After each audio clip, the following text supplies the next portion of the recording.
a recent episode of the Outlaw Radio Network. Some of our listeners even appreciated you dumbing it down for them. So, on behalf sometimes of I have to mansplain for people like. By the way, mansplaining is when men explain things to a woman in a condescending tone. I just mansplaining. That's the Outlaw Radio Network Sunday nights at their new time from 6 to 10. Are you ready to elevate your spirits? Look no further than Black Ring Spirits, your local craft distillery nestled in Town Square Mall. Indulge in the smooth richness of our handcrafted spirits, meticulously distilled to perfection. Whether you prefer the bold kick of our bourbon or the subtle sophistication of our gin, Black Ring Spirits has something for every palate. Visit us today at Town Square Mall and experience the essence of true craftsmanship. Black Ring Spirits, where passion meets perfection, unconventionally traditional. Admin a la carte are specialized local experts committed to helping you run your small business. From general admin and sales support to marketing, digital media and technology to real estate and compliance. Admin a la carte's only goal is to take your business to the next level. Find out how Admin a la carte can elevate your business. Visit admin-alacarte.com for more information. That's admin-alacarte.com. Admin a la carte. Your business doesn't fit into a box. Why should you have to? Never give in. Never give in. Never, never, never. In nothing, great or small, large or petty, never give in except to convictions of honor and good sense. Never yield to force. Never yield to the apparently overwhelming might of the enemy. You're listening to the Outlaw Radio Network. OutlawRadioNetwork.com. This country can't be knocked out with one punch. We get right back up again, and when we do, the world's going to hear the roar of our engines. But it ain't about how hard you hit. It's about how hard you can get hit and keep moving forward. How much you can take and keep moving forward. That's how winning is done. You do your work, and we will do our best. Republic. I like the sentiment of it. It means people can live free, talk free, go or come, buy or sell, be drunk or sober, however they choose. Are you ready to be who you are? No poetry, just a straight answer. The government has deliberately sought to deceive the United States by false statements and expressions of hope for continued peace. We are men of the hood, marry now at your expense.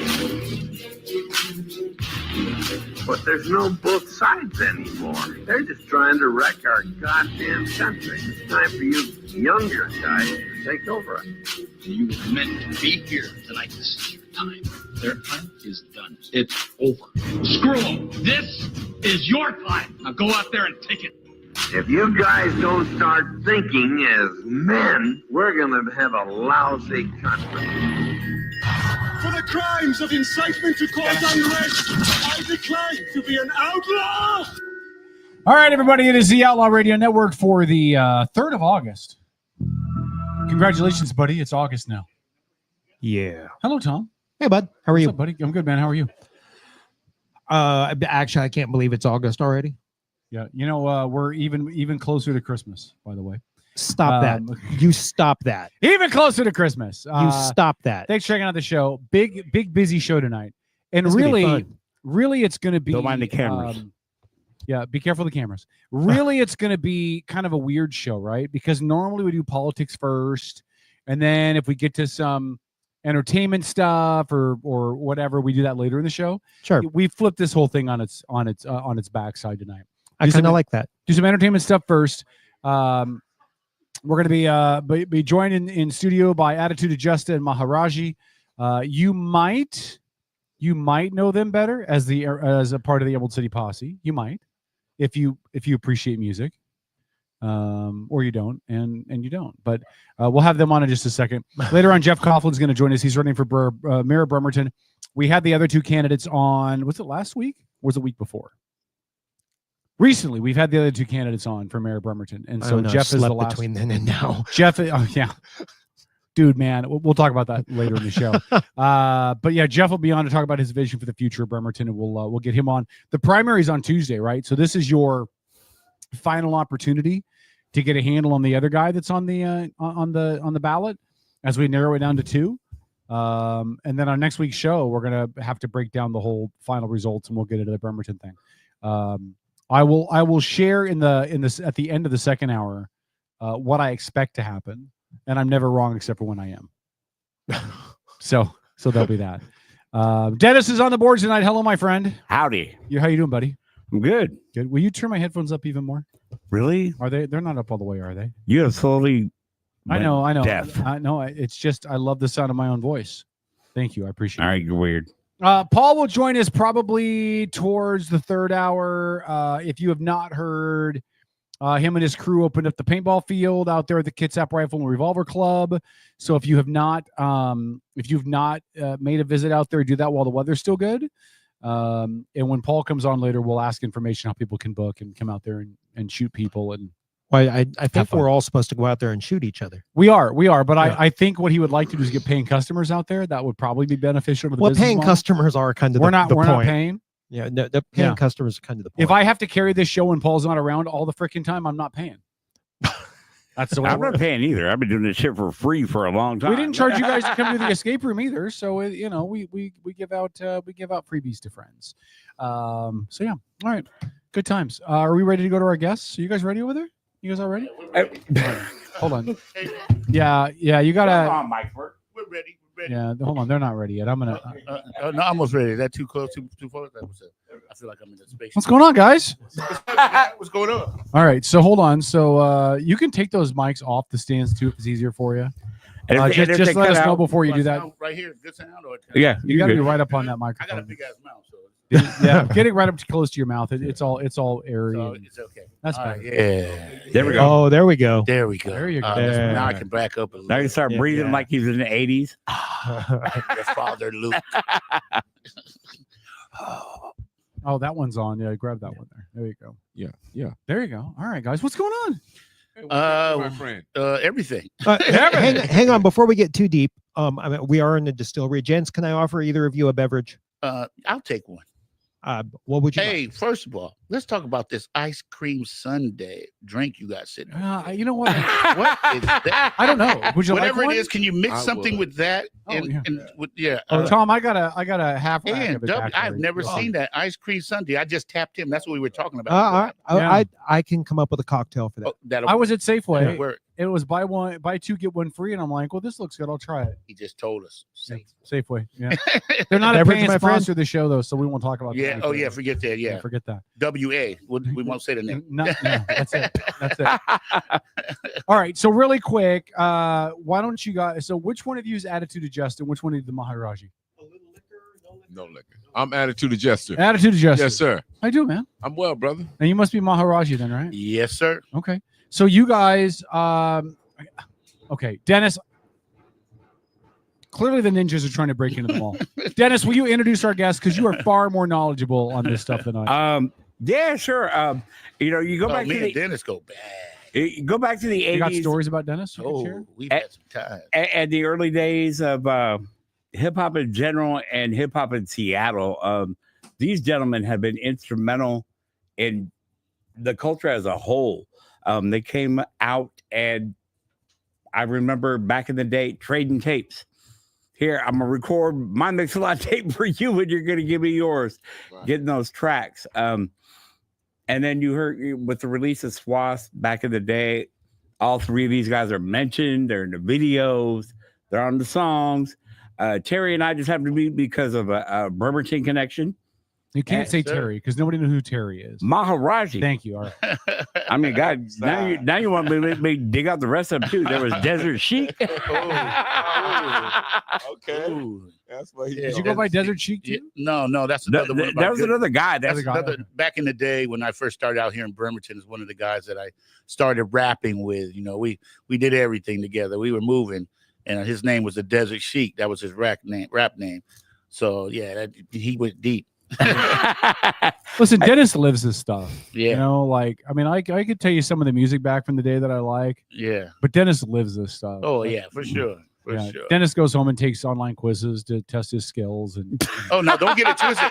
Hey, an Attitude Adjuster came out here a lot. What you don't know is Attitude was always out here in Silverdale with me. Silverdale hung out here real tough. Yeah, we was running out here. So you guys go way back. People don't know a lot about the rap scene in Bremerton and in this area back in the day. Like everybody hears about Mix and they think about, well, Seattle was the place, right? So that's where it all had, was Seattle. But there was a pretty big scene here back in the day. Talk about that a little bit. Well, the scene back here was really, I mean, of course, it was tight knit. Everybody kind of knew each other, and from all the different. Oh, thank you. All the different schools and everything. All of us, we all hung out. Everybody hung out, even if you went to Bremerton or South Kitsap, or you went to Central Kitsap or Olympic. You didn't hang out with the folks from Belfair, though, right? I mean, they were a little. Oh, I had all kind of. Man, I was in parties out in Belfair. We was at keggers, and I mean, that's what Belfair was good for back in the day. We were doing. We want to talk about Gold Mountain. I mean, let's go. Back then, it was hey, someone's throwing a party, boom. Yeah, everybody. Or they'd have something at the Bayview. Yeah, the Bayview, man. We did so many shows at all these different locations, low key, and just started blowing up. But the culture here was very small, but we were tight knit, and we just started working. And from the hip hop perspective of break dancing and everything, it really wasn't there was graffiti artists. We had people that did graffiti, but it was just Bremerton was just a little small place, and we tried to make our own little Seattle. Noise, make some noise. Yeah. Well, what happened? I mean, because is that vibe still here? And I'm just too old. The vibe is here. There's cats here, man, from the Lion's Den doing stuff. Yeah. I mean, Mai's out here, man. She's out here doing all kinds of things, and we're coming out here more now. We just left out here a couple of weeks ago. I have an announcement about Miss Mai later. I love and Mai, me, by the way. I love Mai. I'll be taking over some DJ roles. Good. With her comedy night, so yeah, good. Yeah, good. I love Mai. I worked with her a little bit in some stuff with Whaling Days and some other stuff. Yeah. She's a sweetheart. Yeah, I told her I want to get her on as well. No, man. Mai's been booking stuff for us, doing things. So she's also working with the ECP, doing. She is busy. Yeah. Emerald City Posse. Yeah, absolutely. I got to assume that some of our listeners have no idea who the Emerald City Posse is. Emerald City Posse. We are the Sir-Mixx-A-Lot group. We are the group that went out with Sir-Mixx-A-Lot and toured and came up with all kind of different slings and music and different things. We all had input on all kind of things. So the Emerald City Posse is a big part of the Sir-Mixx-A-Lot scene. Yeah. You guys still do stuff with him? No, not at the time. No, not at the time. We figured it was time for us to do something on our own. Mm-hmm. And we how about the time breaking away from Prince? Yeah. We were just doing that kind of thing, So we're into our own groove right now. We still rock with Kid Sensation. He's part of the ECP as well. So. Yeah, I was going to bring that up. He wasn't able to make it in tonight, but he's his son's birthday. So happy birthday! Yeah, it's his son's birthday. We just left this. Look, it's been a long day. We started at Seafair, and our boys got first place. Hey, we just fed the Richards Racing crew, and they took first. And I just seen it. I told him, oh, they took first. He was like, I hope they take something. What was that with Secret Burger? No, we were down there. We went and fed them, the whole crew, everything. Right. We went and took pictures and everything. So we were there this morning with them. I saw that post earlier, and I was like, man, and they're still going to make it to Port Orchard later. Hey, we made it with a minute to spare. We had a minute. I was watching the clock. I was like, man, we got to get there. I hate to be late. He'll tell you I hate to be late. So. We'll talk about Secret Burger later, too, because everything I keep hearing about Secret Burgers, you guys are killing it. Oh, that's what we're supposed to do. Yeah. It's a secret. It's a secret. We're not supposed to talk about it. It's like Fight Club. CIA stuff, man. We're not talking about how Secret Burger's playing. Secret. It's Fight Club. Talk about what you're doing now, right? I mean, Mix's time was like when I was in high school, man. Mix was you guys were big, right? We're a long ways off of that. I mean, you guys are older than I am, and I ain't I ain't a young man no more. Right. Spring chicken? No, I ain't spring chicken no more. You guys are still doing it today. Talk about what you're doing. So let me jump back a little bit. So like after Baby got back, hit his pinnacle real high and with the #1 song of the country. And then you peak out and you kind of settle down and you don't sell as many records and you ain't as needed as wanted as used to be. So you come back and you do little spot shows. And at that time, it was time for everybody to branch off and kind of find themselves. Mm-hmm. And I think Maharaji was one. He jumped off. He ended up moving down to California, if I'm correct, to Vallejo. So he went down there and picked up some California style mixed with some Northwest style. So he brought something different to the table. You know, I kind of grew up in Tacoma, so I kind of came back and touched my roots a little bit. And Kid Sensation, same with him. He he lives in Dallas right now. And so we all just figured. He's not a Cowboys fan, though, right? I am. So watch this. Okay.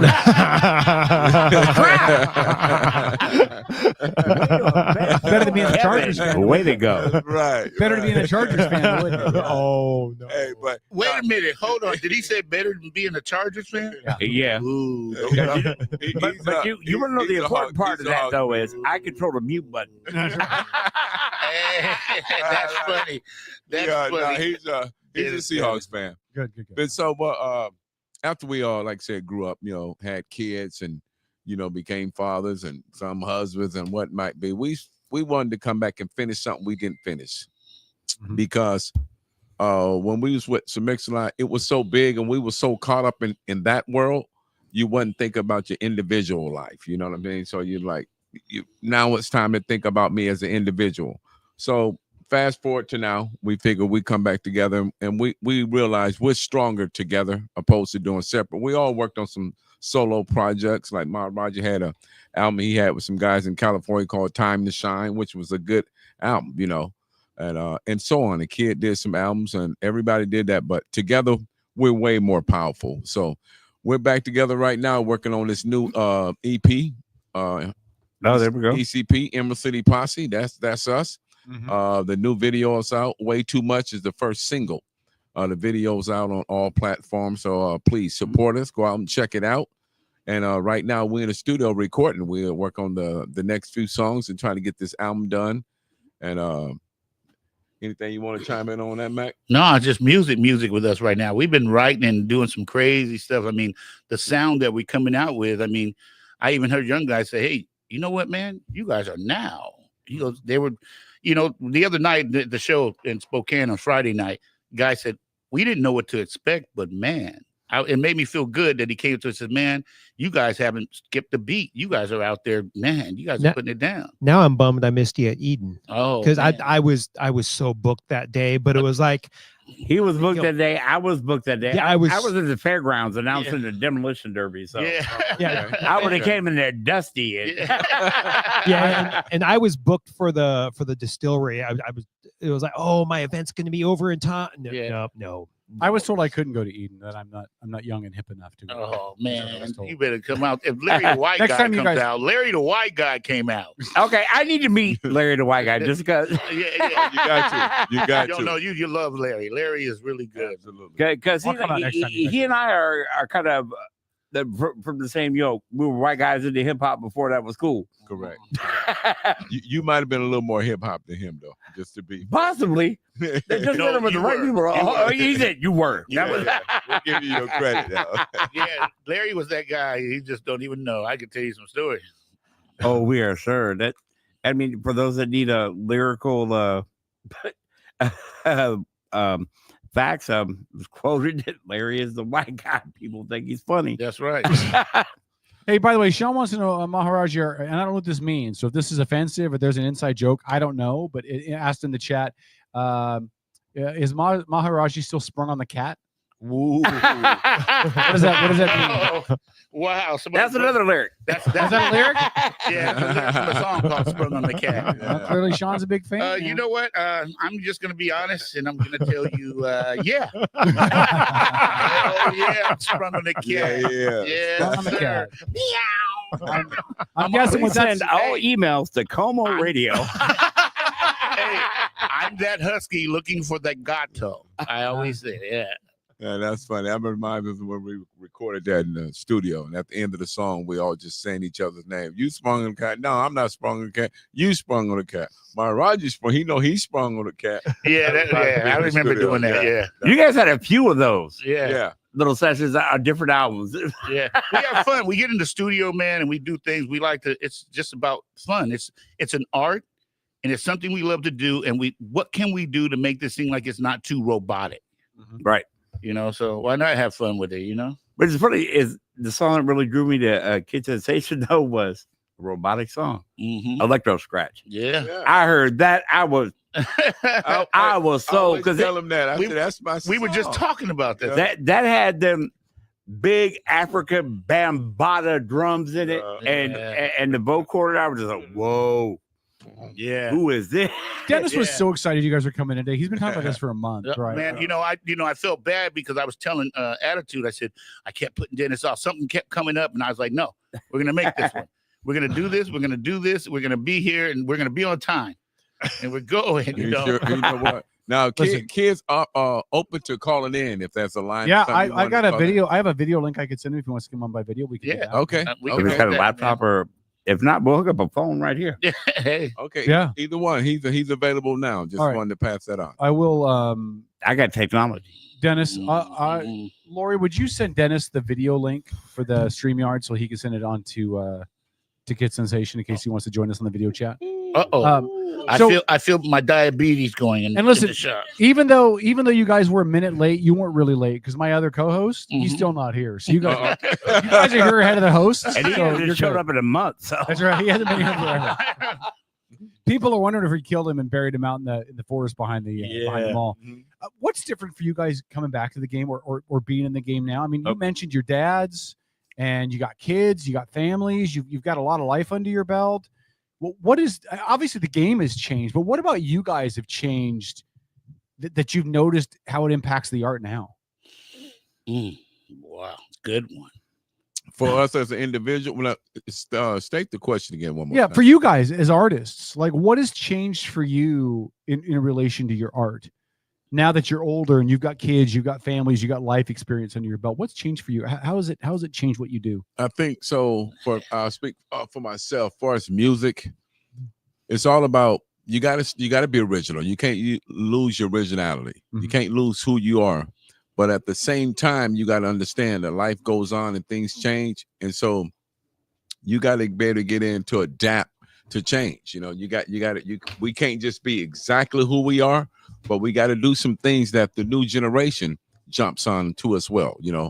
We understand our strongest fan base is kind of people our age. That's our strongest fan base. But at the same time, we want to be relevant to attract the younger. Like I got some kids in their 20s. My son and daughter in their 20s. They're friends. I thought you were in your 20s. Look at you. Right, and so I kind of hang it. See how they move, listen to what they listen to, and hey, let's do a little this, but let's put this little talk in it, a little chanting or whatever they do. Staying relevant. And I say that's the biggest thing would be making sure you don't get stuck in your ways and be like that old man everybody say gets on everybody's nerves.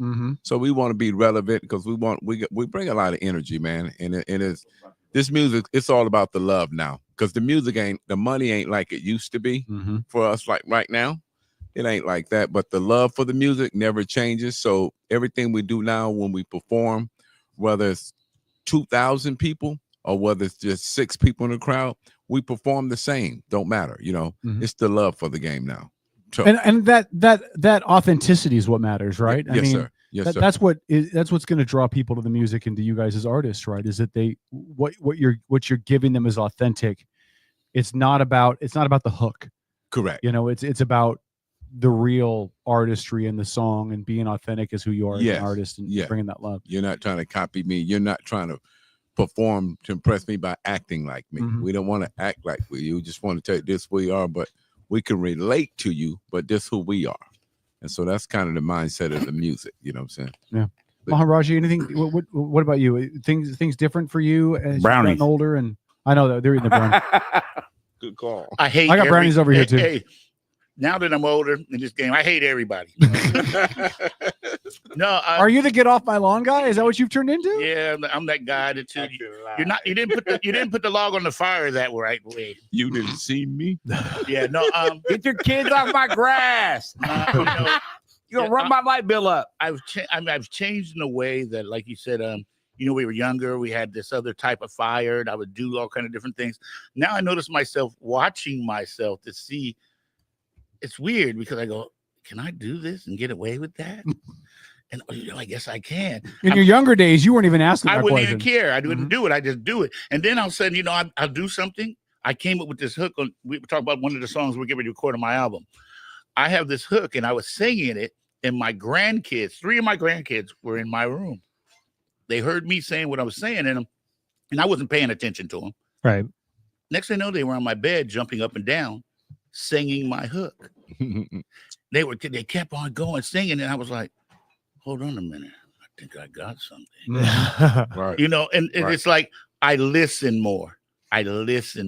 Before I just did. That kind of brings a question to mind, I guess. You know, a generation. We're all Gen X, right? Yeah. We're all Gen X. Yeah. So, you know, you guys are still on the road. You're still performing, Right. which means you're seeing a younger crowd, probably. Mhm. You know, Yeah. the millennials, the Zoomers. They're all there. Yeah. What's different about them from us when we were that age? Right. I mean, you've got to be, you know, dealing with like, new interactions and Right. new. They're so, new chemistry. You know what it is? Before you would do something and it lasted so long. Now it's click, click, click. Oh, 5. It used to be 15 minutes. It's down to 5 now, baby. Okay. And it's kind of like And these technology kids, gets outdated get real into quick. you. Yeah, they get into you. They're quick. And give me the next one. Give me the next one.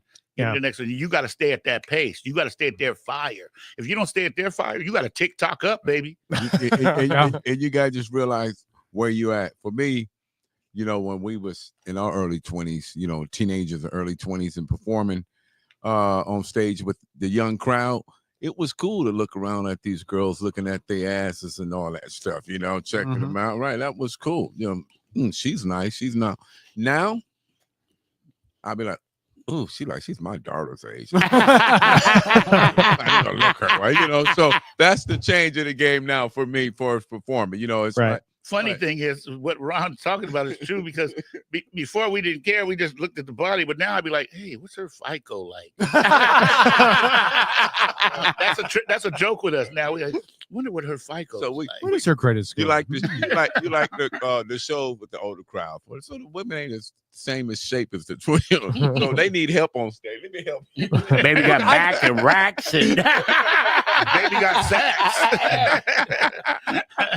I got a lot of respect for you. where it didn't used to. Look, I got a lot of respect for you guys though, because you know back in the day, I did some club DJ stuff. I say club DJ stuff. It was in Bremerton, so there's no clubs in Bremerton. But we did some dance. I did clubs in Bremerton. I did some dance DJ stuff for a while out here, right?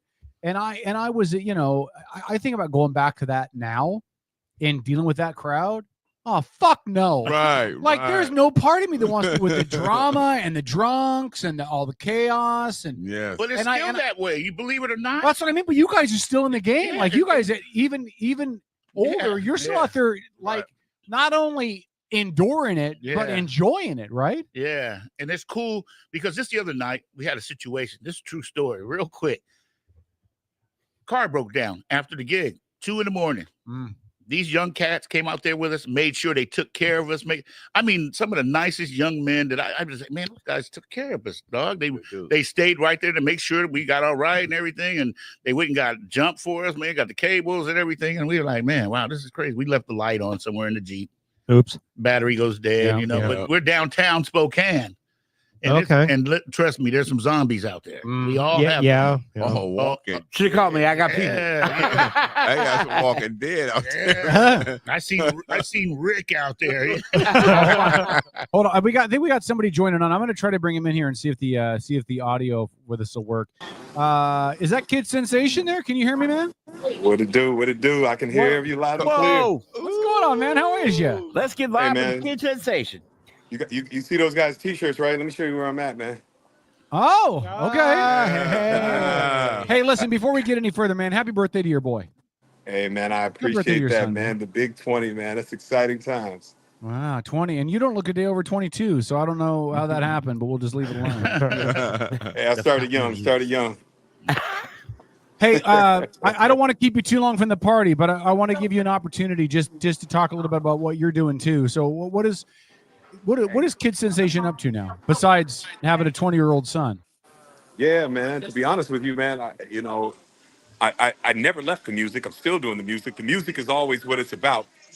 And, continue to be productive, man, and link back up with these guys here in the ECP, man. And,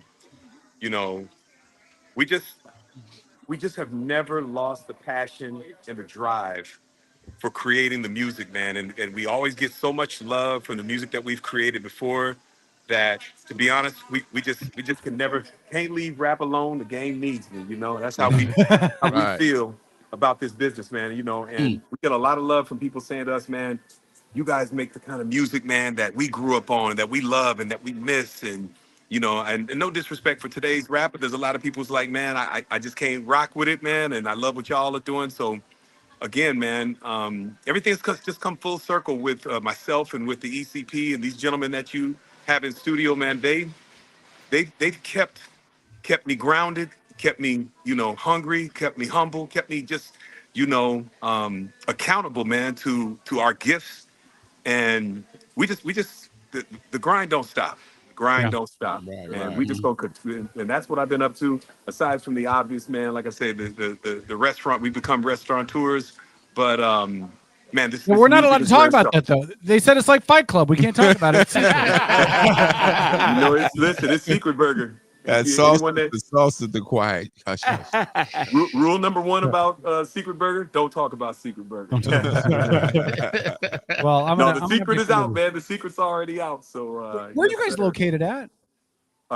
In 84th and Hosmer, and Tacoma is our original location, and the second location is in Seattle. And ironically enough, as things come full circle, it's on Broadway, James and Broadway, which is beautiful. And then we have a third location coming up real soon, in a couple of months, in the U District. So we doing it, man. Oh man, The one on James and Broadway, is that within walking distance from the market? No. From the Pike Place Market. Yeah. Oh, you can, but you're a hella walker. If you're young. I mean, listen. 20. Yeah, you're 20. And then they're gonna go full. You're not walking You back. can just get on the e-bike. Just get on the e-bike. I work downtown. When I go to work in Seattle, I work downtown at the Federal Building. Yeah. So Oh, well, you right down there in a second. Yeah. Yeah. Second Madison. Yeah. Is that closer? Nah, but just get on the scooter. just get on the scooter, man. I'll get on the scooter. I ain't scared. Yeah. Okay. Yeah, rather than walking, you're gonna have to jump a Lime scooter, man, for sure. Real quick, I I want love to jump those in. Lime scooters.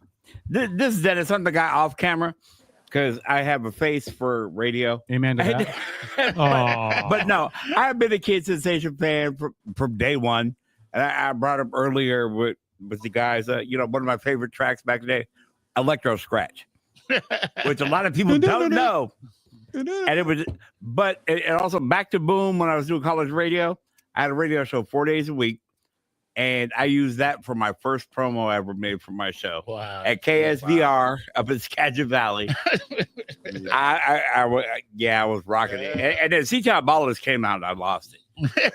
I like Electro Scratch. I tell a kid all the time how much I personally like Electro Scratch. One of my favorite songs, man.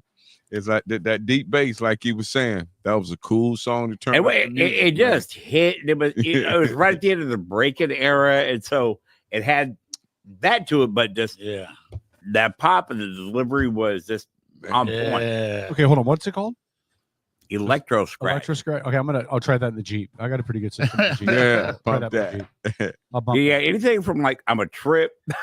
Wow. Yeah, I need a freak. Look, I feel really out of place in this interview because, like, Dennis knows his shit, right? Like, Dennis knows what he's talking about. He's going back and referencing songs and stuff that you guys did, and I'm just like, I don't think I've ever heard of that song before. I was back there buying records, and then because of my affiliation with the college radio station I was at, they made me a music director, and I showed up at Nasty Mix Records one day. Just, hey, I'd like to talk to Mary, who set me up a bunch of music and stuff, and I'm like, went to her office, sat, chilled for a minute. Wow, how that works. I'm gonna have to become a roadie for you guys just so I can catch up. I got some catching up to do.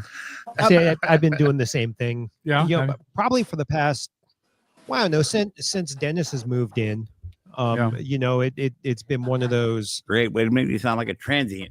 No, our roommate, you ding dong. But no, seriously, park into the house. Yeah, no, seriously. Since you've moved, Since he wouldn't leave. Since he's moved in and you know he's become our roommate, he's introduced the house to a fair bit of new music.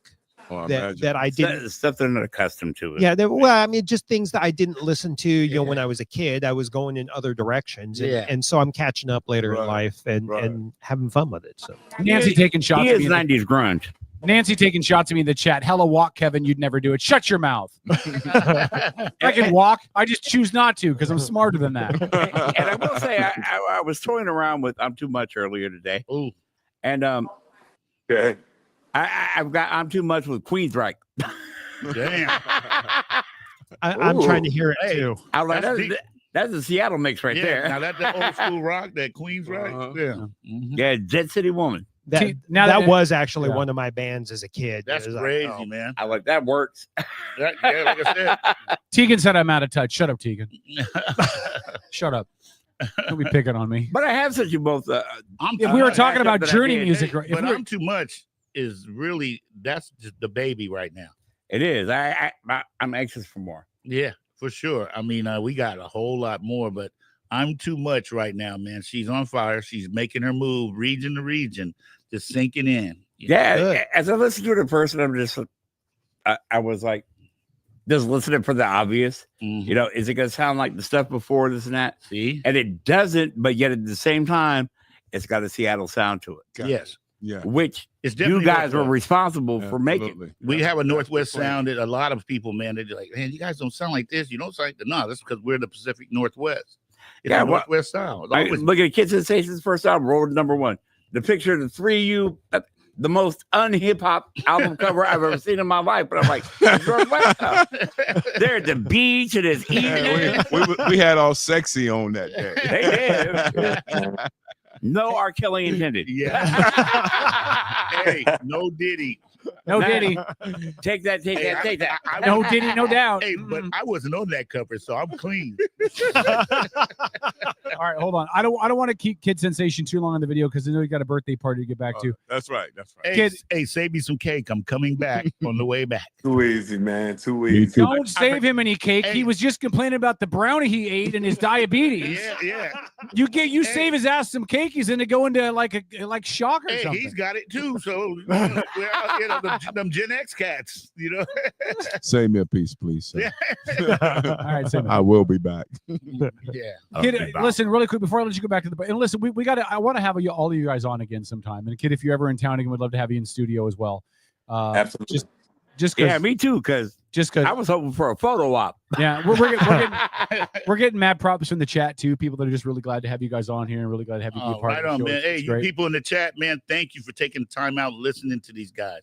Yeah, this is happening. I love being back home. I lived in Port Orchard for many years. I lived in Silverdale, Bremerton. This is home for me too. This is where I started my journey. I got out of here, and I didn't know, that I'd be getting out and getting platinum and being with a Grammy, American Music Award, getting all this these plaques and everything. I was a guy who lived out Fairgrounds Road. Wow. And they were on Yo MTV Raps back in the day. Now you're home and in your That's home. it. Me and Attitude used to be at my mom's house. Me and Attitude used to be in the basement writing out in Silverdale, 8216 Winchester Court. Trust me. Yeah. All right, real quick before we kick And if those you off. live there now, we apologize to all the people that have come to take photos outside your house. I drive by every now and then to check my dad's lawn. You check that out, do you? You ever thought about beating on the door and saying, "Clean this place up, man. Have some respect." Right. Hold on. Kid, really quick, man. What do you got going on? And they said you're living in Dallas, which I just figure must be insufferable because of all those freaking Cowboy fans. But what do you got? What do you got going on? He's really pushing it. To be honest, yeah, you got a Cowboy fan sitting in that studio. That I know he told me. But yeah, man, honestly, I still be down there loud and proud. I mean, I'm rocking Mariners, I'm rocking, Seahawks, of course, and I get a lot of the business from them around there. But then I let them know, I say, listen, we do have a Super Bowl in this millennium. I said, y'all won the last one y'all won. You had leather helmets on, so I don't want to hear. You just wait till I see you.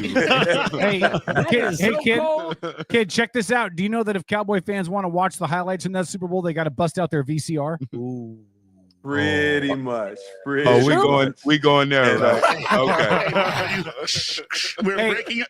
Hold on, I'll tell you this though right now: the Cowboys would never have been dumb enough not to hand the ball to Emmitt Smith on the 1 yard line. I will. That part. That part. I know. I got Still it. kind of soon. Can we go back to Dallas? I'm just saying It's they would still- have never been that dumb. What? They would have done the Still right kind thing. of soon. Great But the Still point. kinda Raiders soon. never embraced your We suffered the embarrassment. and hired worst your call coach. in Super Bowl history. Shots fired. But I will remind you, if you ever want to have fun at a Dallas Cowboy fan's expense, you go watch that Seahawk game against the Cowboys when Tony Romo fumbles the field goal attempt. Babineau. Yeah, Babineau takes his ass down. Yeah. Big play Baps. Okay, kid, what do you got? I keep keeping you later. What do you got going on, man? What's on the agenda? What you got planned?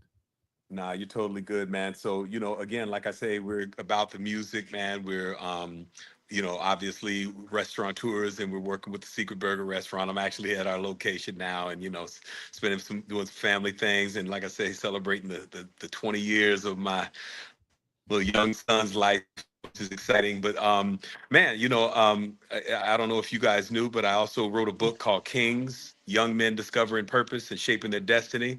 And so I'm I've been going to schools, I've been going to youth camps, I've been, speaking at, assemblies and, getting things together, doing really cool things, man, and talking to youth, talking to kids. I get lots of cool support from lots of local athletes wherever I'm at in the country, man, and they'll come on board and we hang out with kids. And, so the book, like I say, it's just a bunch of little nuggets of wisdom for these young cats, man, trying to, all the stuff that we wish somebody would have told us when we were, 16, 19, 20, man. And just trying to, help them, man, to make the learning curve a little bit easier than, what we had to do, knocking around our head in the 20s and whatnot. So, man, it's about giving back to young people. It's about the music. Right. We're entering that legacy phase of our lives, man, where we want to say, where you're like, hey, man, we want to start to, we've done our part of, okay, man, we want to climb the ladder in the music business and that. And now it's like, man, what can we put into the world? What can we put into the music business? What can we put in to the to the young people, man? So it's been a great journey, man, and I'm just excited for the future, man, and continuing to do good things with the community, with the restaurant, and of course with the music. Good. Listen, we'd love to have you back on again. I want to talk about that as well, kind of that angle of things. If we can get you scheduled on some time, even by video from Dallas or whatever. They aren't still using AOL dial-up in Dallas, are they? I doubt that. He won't stop. Is there are there expansion plans for a Secret Burger in Dallas? It is. Yes. Yeah. Yes. And Kid can give you more on that. Yes. Absolutely. Nice. We're in the process right now of just kind of scouting locations and doing a little bit of recon work, but we plan on Secret Burger, man, taking over, man. Any plans for Kitsap? Somebody asked me about that today. I was talking to Rob Chapman from the Richards Racing. They won first place today. He's from Bremerton, so he's the one who hooked us up out there with the Richardson Racing. Right. Nice. So, I told the guys that we need to take an Outlaw field trip over. And, and tape a live review. Yeah, and we were talking about that today. He was like, "Man, what you gonna do with Kitsap?" And I was like, there might be plans. You never know. Yeah. It's just right now we're just eventually. We're growing slow. Is what we're taking our time and we ain't rushing. We ain't rushing. And I'm sorry, Maha, I didn't mean to interrupt you. No, go ahead. No, go ahead. But that's what we're doing, man. We understand growth, man, takes time. It takes, strategy, and we're not the type that's just gonna, start spraying locations everywhere and being, nonchalant about it. We want to oversaturate, Make it still a mystery and a secret. Yeah, build it slow. Right. Yeah. And we, like I said, we got the one next in the next couple months in the U district. September. And then after that, we looking to possibly open the one up in Covington late toward the end of the year, beginning of the next year. So U district's gonna hit though. That's a great place for it. Well, where we're at right now on Broadway, if you only knew. Yeah. And that place is just like you said, UW.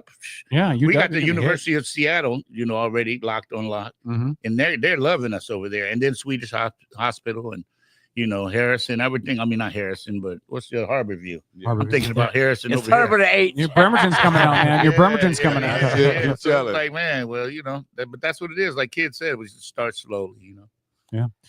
Kid, we appreciate you, man. We love you. Let's get you on again. I'm gonna let you get back to your son's birthday party, but happy birthday to him and happy anniversary to you as his dad, man. I want some wings. Just put the order in. Oh, We have wings. I love smoked wings. Oh, we have hot honey wings. What, you guys do wings there too? Yes. So it's not just burgers. No. You We have just do chicken wings? strips. We have wings. We have Impossible burgers.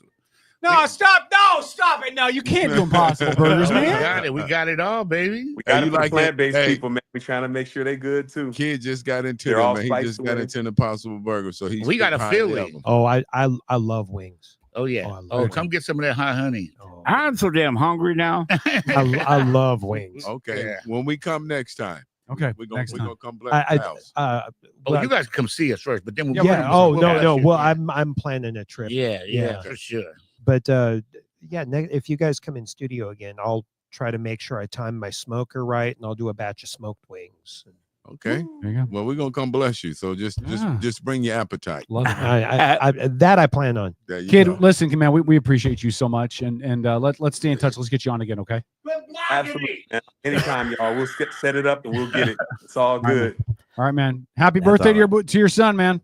Oh, and by the way, fellas, I just got a text from Jamal, and he is gonna go to our Seattle location, so it's all good. Okay. Okay. Jamal, you guys, I'm sure y'all know Jamal Crawford. He's NBA. Just got done playing in the.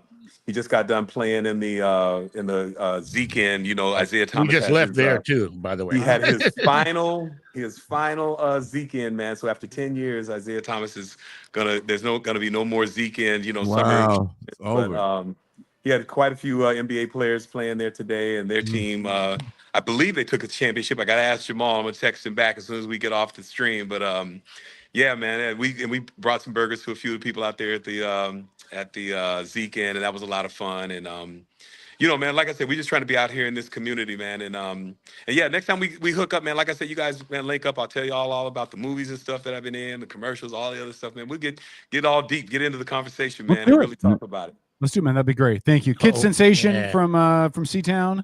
Thanks, buddy. Thanks, man. We'll do this again. Hey, man, thank y'all, man. I appreciate everything, man. So, hey, blessings, fellas, man. And hey, thanks, Maha and Attitude, man. Appreciate y'all as well. See y'all fellas soon. Yep. We do it for life, homie. Hey, thanks, guys. Until next time. Thank you, sir. We out. All right. Hey, you know, he talked about, I don't want to spend a lot of time on this. I'm going to Blocking me again. I want to get back. What? I've been saying for like 4 minutes. Hey, I got something I want to throw in. You told me to do that. I felt bad because he was skipping his son's birthday party. I'm gonna go outside and grab a rock just to throw the guy. I'm not throwing nothing else but a rock. Really. Oh, go ahead. Here's what it is. Here, God, I think it was 2 years ago. You guys did the anniversary reunion out at what is that? Black Diamond. Black Diamond. Oh, right. Yes. Oh, Black Diamond. And I was there at that show. At the end of the show, you guys stood on stage with Ness Rodriguez. Oh, Nasty Ness Rodriguez. Ooh. And with him passing in the past year, what did that moment mean to you guys? Because of his impact on Seattle hip hop, he was everything. And I go first. Ness is pretty much family. He's like a family member. So he's way beyond just a friend. I myself met Ness in mid '80s. You know, just when he was DJing, I was just the guy listening to the radio. Fresh Tracks. And so, and at that time, him and Maharaja, they had already started, knew each other, and had a friendship going. So he had even a few extra years, but just being with Ness, I reflect back on it. Cause it was like the last time I think I was together with Ness was the day at Black Diamond. I don't know if that was the last time for you, but I think I can't think of that. But I believe that was my last time seeing him. But at that, when I seen him, he didn't look that healthy to me. He didn't, and that's shortly after that too. 206 Zulu did a thing at the Crocodile, and I was or Madam, what's the other club around the corner, right? And I was there for that, and it was. You know, I always wanted to go up and, like talk to him and just, correct. Hey, I was one of them people on Sunday nights with my hand on the pause button. Right. But as I got older and got over DJ ego and all that, it was just like I realized the influence the guy had. Yeah, absolutely. Yeah, and Maharaja can really speak on that because he's the first one to play Maharaja when he did his first song. Ness was the first one to play it on Put it out there, man. Beautiful thing. Yeah, Ness wasn't supposed to play rap music on K-Pox at all. Nope. Ness is that's a deep one, man. Ness, not being here. I was just talking about how I hated that just 2 days ago that I couldn't call him and talk to him. I was just telling Kid that it just really bothered me because working this record is like, man, if he was here, he would work the shit out this record because he just loved us. He wanted us to do this so bad. When he heard the song, and I had sent him some stuff and listen, he was like, you guys put this stuff out. And I was just like, yeah. Then he passed away, and I'm kind of like, damn. Yeah. Now you have to. Ness told us to put. I said, you know what? We're gonna drop. We're gonna do this. Let's do it. Let's do this for Ness. So that's really why we dropped that. I'm Too Much. That was really Ness just telling me, let's go. Yeah. And I came with these guys. We got together, and now, I mean, look what's happening now. So everything is full circle, and it's on one. But Ness is king, man. Ness is King Midas. Ness is Northwest hip hop, and I am Nasty Ness Rodriguez. So I always tell everybody, I'm Ness. You're Ness. You're Ness. Yeah, everybody that grew up with hip hop here, man, Ness Rodriguez had a big influence because you wouldn't have heard no NWA. Exactly. You wouldn't have had no NWA. You wouldn't have heard of Dr. Dre. He took all those guys to the next level. Yes, he did. And he took us there with him. And I mean, we were on tour with NWA. All these guys, we were gone. Yeah. So Ness is Ness is my big brother. He took care of me, and I love him. I just I feel bad they have to be the victim on the Eazy-E song. Yeah, radio. Ness is always a victim on the song. Think about Posse on Broadway video. I was hitting him. Again, we're talking with Maharaji and Attitude Adjuster, two members of the Emerald City Posse, along with Kid Sensation, who joined us just a few moments ago from C-Town. When you guys, like, when I think about the evolution of rap, right, and I think about like in the 70s and 80s, it was kind of fringe, and then it became kind of like I don't want to say the bad guy clique, but it was kind of the rebel clique, right? Rap was not mainstream; it was edgy.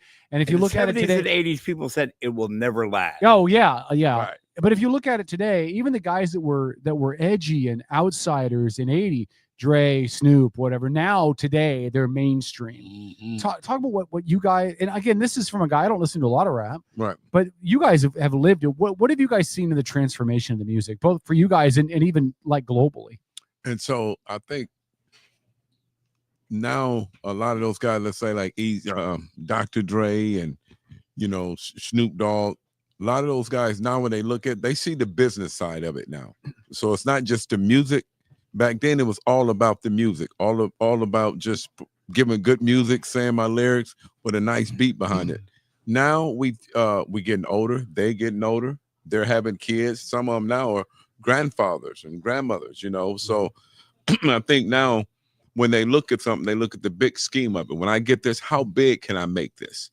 Everything I do, it ain't just about putting out an album. It's making sure I got videos lined up, making sure I got some merchandise lined up.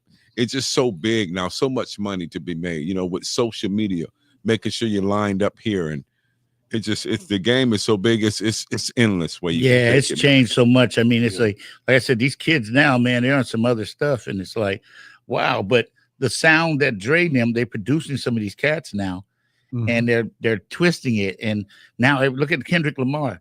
Dre touched him, and look what happened.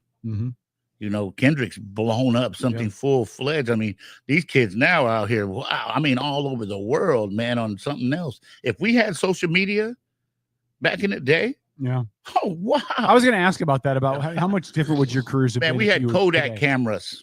Yeah. It was film. I don't know, man. I mean, I think most Gen Xers, I think if social media existed back then, like now, I think half of us would be in jail. I definitely have a whole bunch of kids. I would. Yeah. I'd have been in so much trouble. Right. You'd have way more material to write about, though, too. You'd be living in Utah. right. So the invention of the cell phone camera, I don't think it would have been good for our generation. Man, it was something. That was snitch material. Put that away. Don't. That wouldn't have worked for us. Yeah. Is it?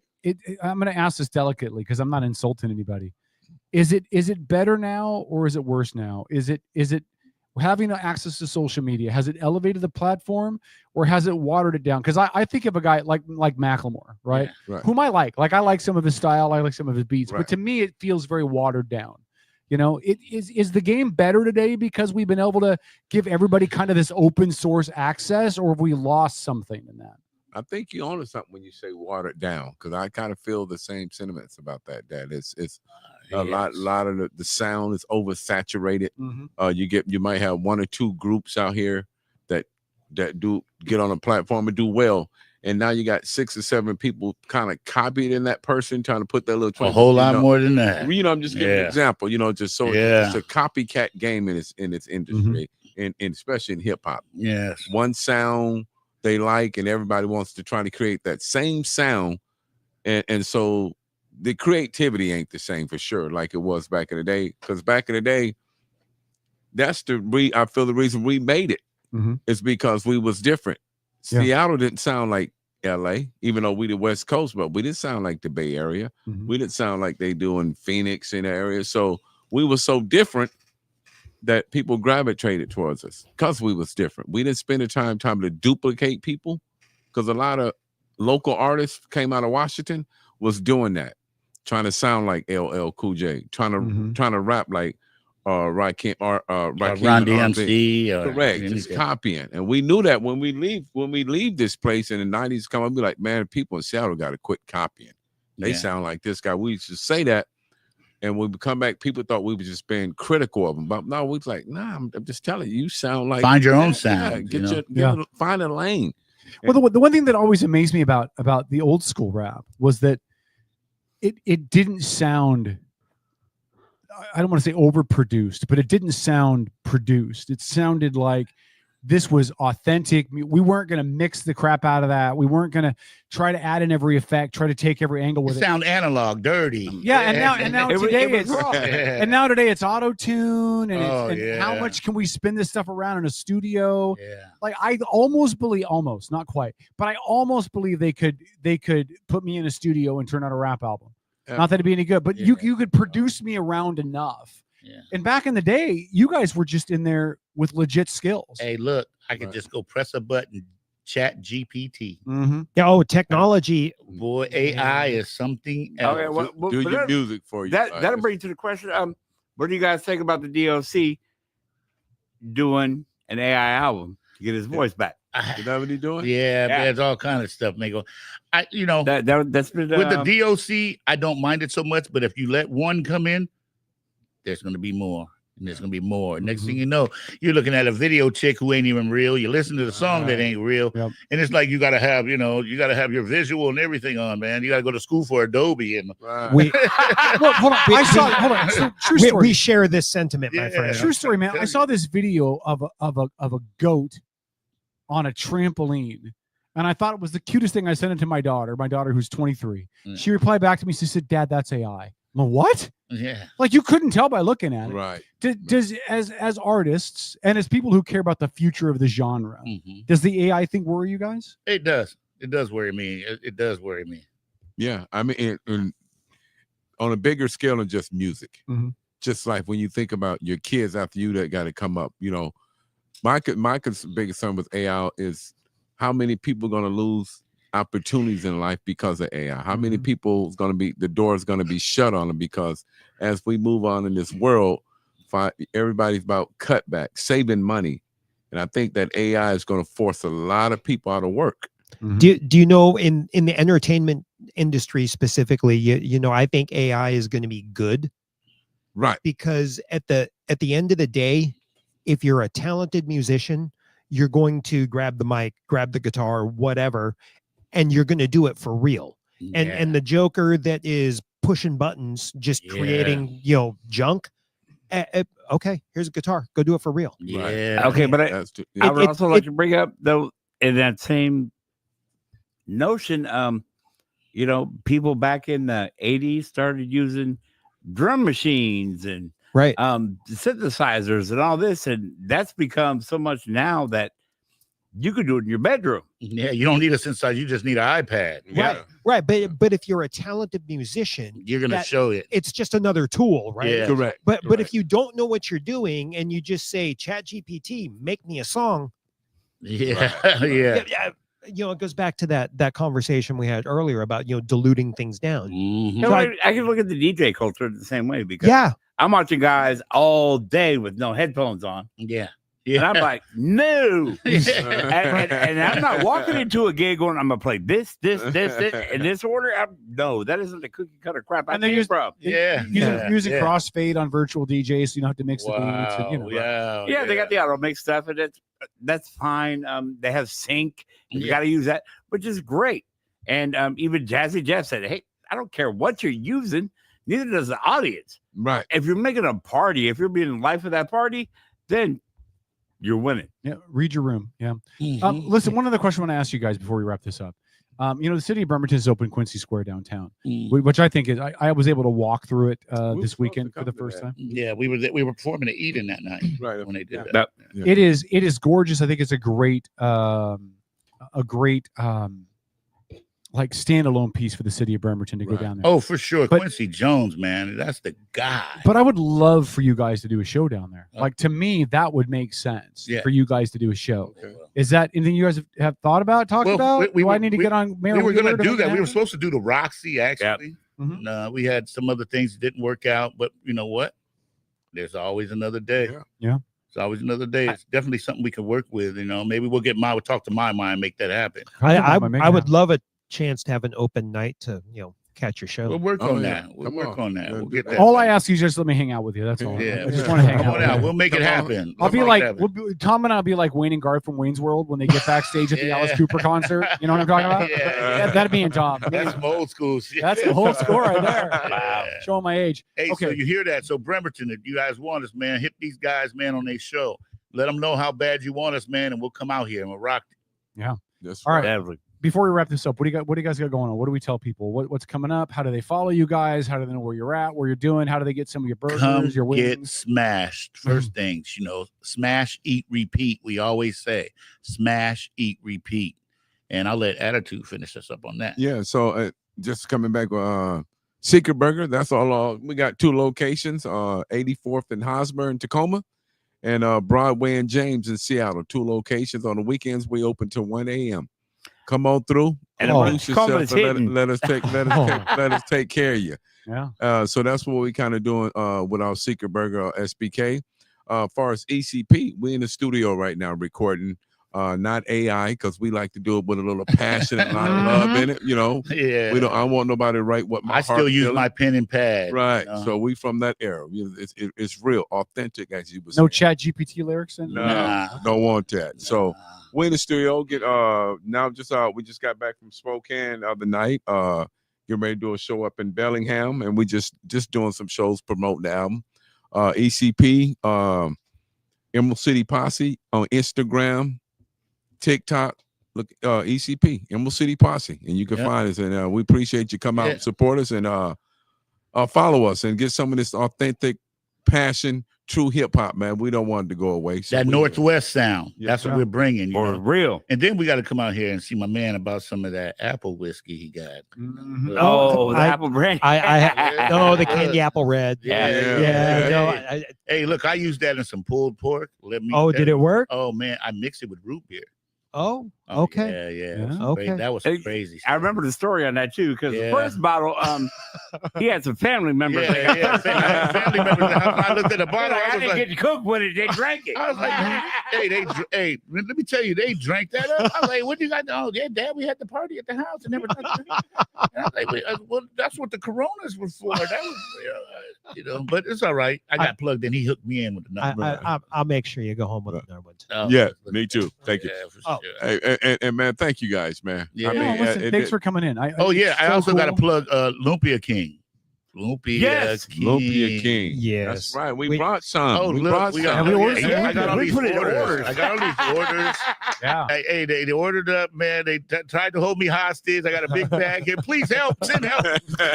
Oh, my family went nuts when they found out you were coming to town. Yes. They did that. That's Look, when you know look. A zombie walked in. that's when you Lumpia know the order zombie. jump. Hey, That's let Tom's me- family ordered. She heard Lumpia. She what? Yeah, my family or not me. My folks and my sister ordered 5 bags. Yeah. Look, I got it's There I go. amazing. Can't knock it. All right, we got to wrap this. We got Jeff Coughlin coming up, running for city of All Bremerton right. Mayor. Let's We're go, gonna- Jeff. We're gonna go to the top of the hour bump. Listen, I'm gonna say this really quick. So when I grew up, when I was in high school, I lived up in North Snohomish County. Used to go to this little dance club in Marysville called Cheetahs. That's where we went every weekend, right? There was an underage dance club called Cheetahs, and every weekend they were playing music, and a lot of it was your guys' music. Oh man. And they always say, don't ever meet your heroes, right? Man, this has been a pleasure. Wow, It really man. has been. You guys are amazing. You're awesome. Appreciate it. I hope we can have you guys on again sometime. Oh yeah, We'll for bring- sure. I would love to. If we can swing it, I'd love to just book a 3-hour show. Oh hey. And we can talk about everything. We can talk about the music. We can talk about the culture. Hey, we're old now. We have to do that about 2:00. We got bedtime. Get you a nap ahead of time. Preferably on a Saturday. 'Cause, That's right. That's the new 2 a.m. And Attitude, listen, man, I gave you a whole bunch of crap today about your team, but let's hope our teams meet in the NFC Championship game. Ooh, I'll take that. I'll take that. And then whoever wins out of that can thump the Chargers in the Super Bowl. Let's do it. Let's do it. Man, but we do want Go to say Harbaugh. thank you guys. We truly appreciate it. You never lose where you come from, man. But much love because you took the time out to let us come and tell us about us. Thank you. We Let's do this appreciate again. it. Thank you. Let's do it again. Attitude Adjuster, Maharaji. Yes, sir.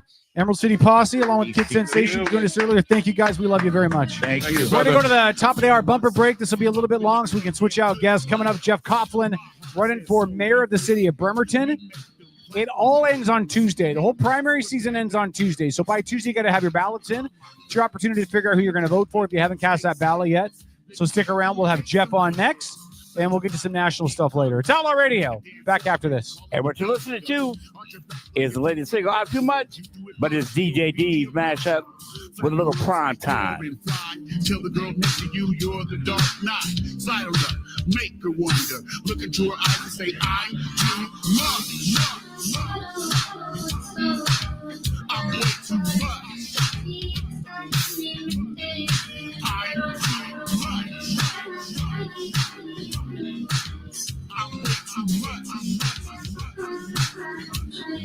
I'm too much. Wanna know if I'm feeling myself? Oh yeah, I'm feeling myself. Attitude from the ECP. Gotta make it bounce if you wanna move me. In the LV, drop those chips. Late night, put the whip on the tip. If you know me, you know how I get down. When I get it real, homies get it kicked down. Man, coming down, repping that tech town. Hilltop, what it is, coming right now. Hang your makeup, pull your drinks up. Baby, speak up, see your lips up. If you wanna shine, elevate the grind. Bring it in close, don't cross the line. Hit you with the West Coast truck, double A zone 1. I'm too much. I'm way too much. I'm too much. I'm way too much. I'm too much. Yeah, I do. Teenage lady killer, girls all lonely, Mike Jack thriller, but I never kiss and tell. They chill for a minute, then I wish her well. Now, move it, got a man squeezy, blind eyed to the rest, way too easy. Still that dude with dimples, hands, still well known as Johnny May grandson. Still representing spot, turn heads, ECP, we see town breed. Haters run up with a lot of chit chatter, but I make them disappear like abracadabra. All the ladies shake to the rhythm. God bless, I'm still hungry and dripping. Feeling myself, can't tell me nothing. But let me tell you something, I'm too much. I'm way too much. I'm too much. I'm way too much.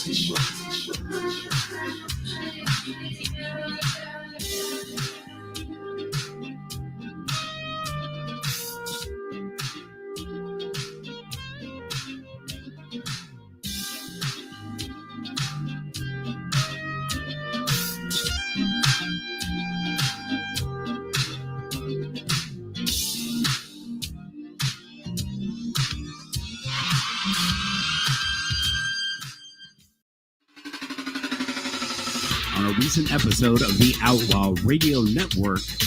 Some of our listeners even appreciated you dumbing it down for them. So, on behalf of sometimes Paul, I have to thank you. mansplain for people like. By the way, mansplaining is when men explain things to a woman in a condescending tone. I just mansplaining. That's the Outlaw Radio Network, Sunday nights at their new time from 6 to 10. Are you ready to elevate your spirits? Look no further than Black Rain Spirits, your local craft distillery nestled in Town Square Mall. Indulge in the smooth richness of our handcrafted spirits, meticulously distilled to perfection. Whether you prefer the bold kick of our bourbon or the subtle sophistication of our gin, Black Rain Spirits has something for every palate. Visit us today at Town Square Mall and experience the essence of true craftsmanship. Black Rain Spirits, where passion meets perfection, unconventionally traditional. Admin a la carte are specialized local experts committed to helping you run your small business. From general admin and sales support to marketing, digital media and technology to real estate and compliance. Admin a la carte's only goal is to take your business to the next level. Find out how Admin a la carte can elevate your business. Visit admin-alacarte.com for more information. That's admin-alacarte.com. Admin a la carte. Your business doesn't fit into a box. Why should you have to? The older people, I know you're getting a little edgy right now, but you better get into me because I don't want to bum you out, but I'm the future of America. This is the Outlaw Radio Network. Good evening, my fellow citizens. It's kind of stony, huh? It's a real thing. A radio signal from another world. The United States government presents The Outlaw Radio Network. Outlaw Radio Network. To provide guidance to mankind.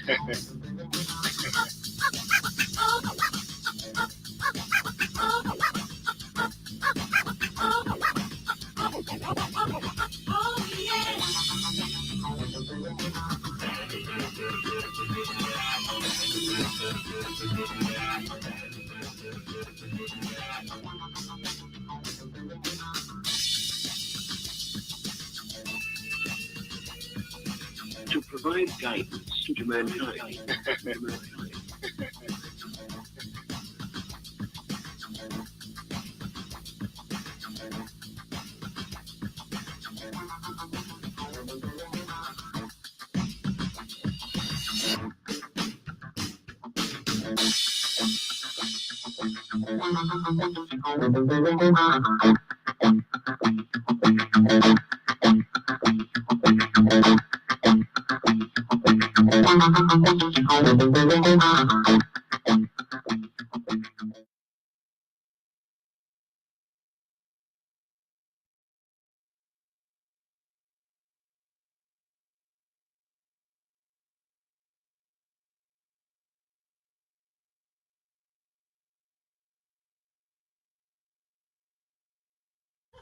Hey, look, we got mics on.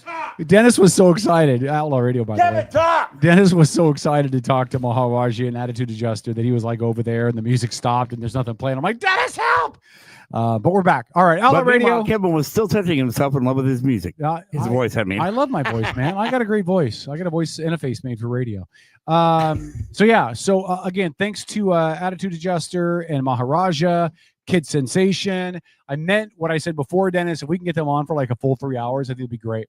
Because I'd love to drill down more in the music, the whole everything, right? Kid Sensation's doing a lot of stuff, working with kids and making an impact in this community. I'd like to talk about that as well. So that'd be a lot of fun. I've got like some videos of some of his performances and stuff. He gives a great show. Okay. All right, perfect. So coming up in just a second, Jeff Coughlin's going to join us. He's talking with Tom, so we'll bring him on in just a second. He's running for mayor of Bremerton. He's the third candidate for us to talk to in this cycle as we get ready to go into Tuesday's primary. So I'm going to bring Boss Baby. We'll go ahead and bring him on remotely. Boss Baby, by the way, is behind the scenes back in Tacktown and doing all this stuff for us behind the scenes. So thank you for her. Hello, Boss Baby. Good to see you. And she is there with her man chop as well. So there's that. Jeff Coughlin, you're now on camera so people can see you. Welcome, man. Welcome to Outlaw Radio. Sorry we're running a little bit late tonight. All good. Thanks for having me. Yeah, you're very welcome. Running for mayor, city council member for a little bit of time now. I'm going to give you the ability. I want you to explain to the listeners who you are, what you're doing, and honestly, why run in politics at all when it's such a wood chipper? Why stick your neck out there and run? I know, just trying to make things better. It's a crazy idea, but yeah, a little about me. So I grew up, I had an awesome mother. She was a single working mom, got my brother and I through school. I like to joke, I was a giant nerd. I mean, I'm still a giant nerd, but I was one too. So I ended up getting a PhD in astronomy professionally. I went to work for NASA for a mission called Kepler, along with the SETI Institute. And I just had a really privileged, great time being able to find planets around other stars. And what I like to say was during that period in my life, when I was doing the research side, is I found I actually liked people more than planets. I really loved the project nature, the teamwork, the collaboration, and I was working across multiple institutes, universities, doing some high level, some big projects. And so during that, I went and got, thank you. Here we go. Tom's providing apple juice. Yes, a little apple juice. Little apple juice. Good smelling apple juice. You got a great location. But so I got a certificate in project management, became a project manager, and for my last 5 years at NASA, I was a director. And I just loved that idea of bringing people together to tackle some big challenges. And I feel like that science background is all about problem solving. And so locally, I've lived actually in Bremerton close to 15 years now. So I spent just 1 year on site in California, and my husband, weren't married at the time, but he went, the whole idea was, hey, come out to California, right? There's engineering jobs. He was an engineer, and he got this job offer from this, shipyard up in the Northwest, and went and visited and checked it out. And he was like, this is a really cool place. And so I visited, and I said, man, I love it here because, I tell you, when I growing up in Arizona, the 1 year in California, what didn't exist was a community, right? You didn't know your neighbors. You didn't get to really feel like you belong. And when we were getting ready to move up to Bremerton, we were looking at the house that we were renting, and it was downtown Bremerton. And I'm standing in the front yard, and Nick makes fun of me to this day for it. But I'm sitting there like, oh my God, Nick, we can be out here in the front yard, and the Johnsons will walk by, and we can be like, hey, Johnsons, the Smiths will walk by, hey, Smiths. And, that's really what happened. It's why I think Bremerton is really special, is it's a place, it's a city that is growing, but you know your neighbors, you know your community, and you really get that sense of place and purpose. And it just has so much potential. So I started, 10 years ago, I started going to council meetings, planning commission meetings, just trying to get involved. And I actually volunteered on the city planning commission for a couple of years before running for council. And so when the council seat opened up, there was a great guy, Kevin, who was on the council. I thought he was doing a good job. I'm like, no way would I want to run against Kevin. And Monday of filing week comes in 2021, and Kevin tells everybody, oh, by the way, I'm not running again. Did you all know that? And everyone's, no, we didn't know that. Surprise! Surprise! So I jumped into a race, and at the end of that filing week, there were 7 people. So It was the biggest number of candidates in a council race in Bremerton ever. And I just, worked my butt off to say, hey, I think I can do a good job with this. And I got into the general by 7 votes. And then I won by about 9 points in the general. But yeah, tell us your votes don't matter when 7 votes are is the 7, difference. Yeah. Right? Local elections matter the most. Yeah. I had the opportunity this weekend to go down into downtown Bremerton. I used to live up on 11th, which I don't believe is your district. But I lived up on 11th, and I still own a house up there, but I live out towards Port Orchard now. But was able to get downtown and went out down to the food truck fest that was down there on the waterfront. Yeah. Was able to walk through Quincy Square. It feels like Bremerton is enjoying a bit of a revitalization, and I don't mean that from a business standpoint, but I mean just a little bit more community connection, a little bit more getting to know your neighbors. So it's always been the knock in Bremerton that, this is a transient community. It's all the military. They're only here for a couple of years and they're going to leave. And I feel like that's changing a little bit. Is that something that you're picking up on to the 15 years you've been here? Big time. Yeah. And I think it's because we just have this awesome community and folks that are really trying to improve Bremerton. So we have our downtown Bremerton Association. It's all volunteer board, right? They're local business owners, community members. They've been working hard to get what we call Main Street status, which basically gets us some state funding eventually. And it's just best practices on how to revitalize a downtown. You've got some new business owners coming in that are just really invested. And as we're growing, you're getting more people living there. And it turns out, most of the people that live in downtown Bremerton actually do work in Bremerton, right? There's a perception that there's a huge population going back and forth to Seattle. And it really is folks living and working and, playing in Bremerton. The downtown area, I think, has been really well done. Right. I mean, the development and the apartments and stuff on the waterfront and now I Quincy love Square. 4th. But once we get off Pacific, right? Once we get a little more inland off of Pacific, we see the challenges I think that Bremerton's really facing. Yes. We get into the homeless area over there on MLK and some of the surrounding areas. We see some closed businesses still on Wheaton Way, which amazes me. Let's break these down into kind of different subtopics. And before I get into that, I'm going to ask you a really pointed question. As a member of the city council, you're running on fixing some things, I would assume, right? Oh, yeah. And so I think the first question is going to be, before we even get to the individual topics, you've been on the council. How come you guys haven't fixed them? Like, It's a you know what I mean? very valid question. Why right? would we elect you to mayor if you couldn't fix them on the council? Yeah, because I'll just be blunt. The relationship between mayor and council right now is broken. We have a current mayor who is not collaborating well with council members, who is not taking the lead on tackling these tough issues.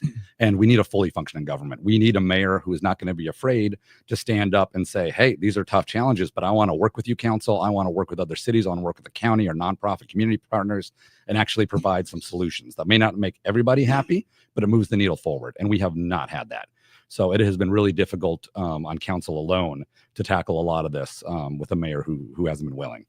So I don't want to make this about the incumbent at all. Sure. But I do want to phrase this. If we accept that Bremerton in some ways is moving forward properly, what do you think has to be done differently that steps that up a little bit? Yeah, moving forward is, I think, thanks a lot to the community. But even downtown, we still have 25% of buildings are vacant, right? We have huge vacancy. You see dilapidated buildings, even right in downtown. And then, of course, you get to the rest of the area and there are challenges. And so it's been the lack of business. We'll definitely want to talk about, homelessness has been on the rise over the past 8 years. The number of housed in Bremerton has increased by 50%. Rents, prices have gone up 50%. That's a big cause of homelessness as we see it. And so it's like, we're a growing city, right? We're having some big city issues as we rapidly head towards 50,000 people. And so we need a government that is going to be able to respond quickly and efficiently to really addressing these tough challenges. And we're not a small town anymore, right? We are growing. We want to maintain that community. We want to maintain our sense of Bremerton, keep Bremerton, but we have to acknowledge these are tough challenges. Is there an acceptance that Bremerton's growing within the city government? And I ask that because one of the things I've always poked fun about the city of Bremerton with is that this is the only city I know that says it's growing that's taken out stoplights and put in stop signs. Like, and it sounds like a minor thing, but I think it represents what they envision the downtown to be, right? Like, if your downtown is growing, you're going to have more traffic. You have to have more traffic control, but they've taken out stoplights to put in stop signs, which makes me wonder what the vision is. Is the vision that we're getting bigger, that we're getting smaller? The parking issues downtown haven't really been addressed. They've added some after hours parking, but we don't want people parking downtown and hopping the ferry to Seattle on foot. Like, is there an understanding in city government, you specifically, but just overall, that this is a growing downtown corridor city? Yeah, it's acknowledging it's growing, and kind of the issues you talked about too is making sure that we have a downtown that people want to be in, right? That it is walkable, it's livable, it's a community. It's no longer a place where people are going to drive through, right? It's where people live and are able to spend time and enjoy downtown. So we're transitioning from what was a long time, I think, just a city that was only there because of the Navy to a city that's coming into it on its own. And that's, I think, my frustration too with the local government, right, is the state says, hey, you must plan for growth. That's the Washington Growth Management Act. And we just passed our latest 20-year comprehensive plan, right? So the state says, hey, you must plan. The city says, okay, we're going to come up with a plan. And so it comes up with a plan and it goes on the shelf. And when we were doing our latest 20-year plan, so we update it every 10 years, you plan for the next 20. So I was looking back at our plan from 10 years ago. And as we're going through different elements, I'm going, look, this said, we needed to hire more officers to keep up with growth. We haven't done it. Look, it said we needed a plan for this. That hasn't happened. And so the really tricky part is, yes, we are planning as a city, but I don't see us executing. I don't see us actually doing the things that we said we needed to do to be able to keep up with the growth. But there's such a cool vibe downtown. Yes. It's such, Tom mentioned Fourth. Pacific is thriving. niche shops, small shops, individually owned shops, some really cool little restaurants and stuff down there. How do we expand that?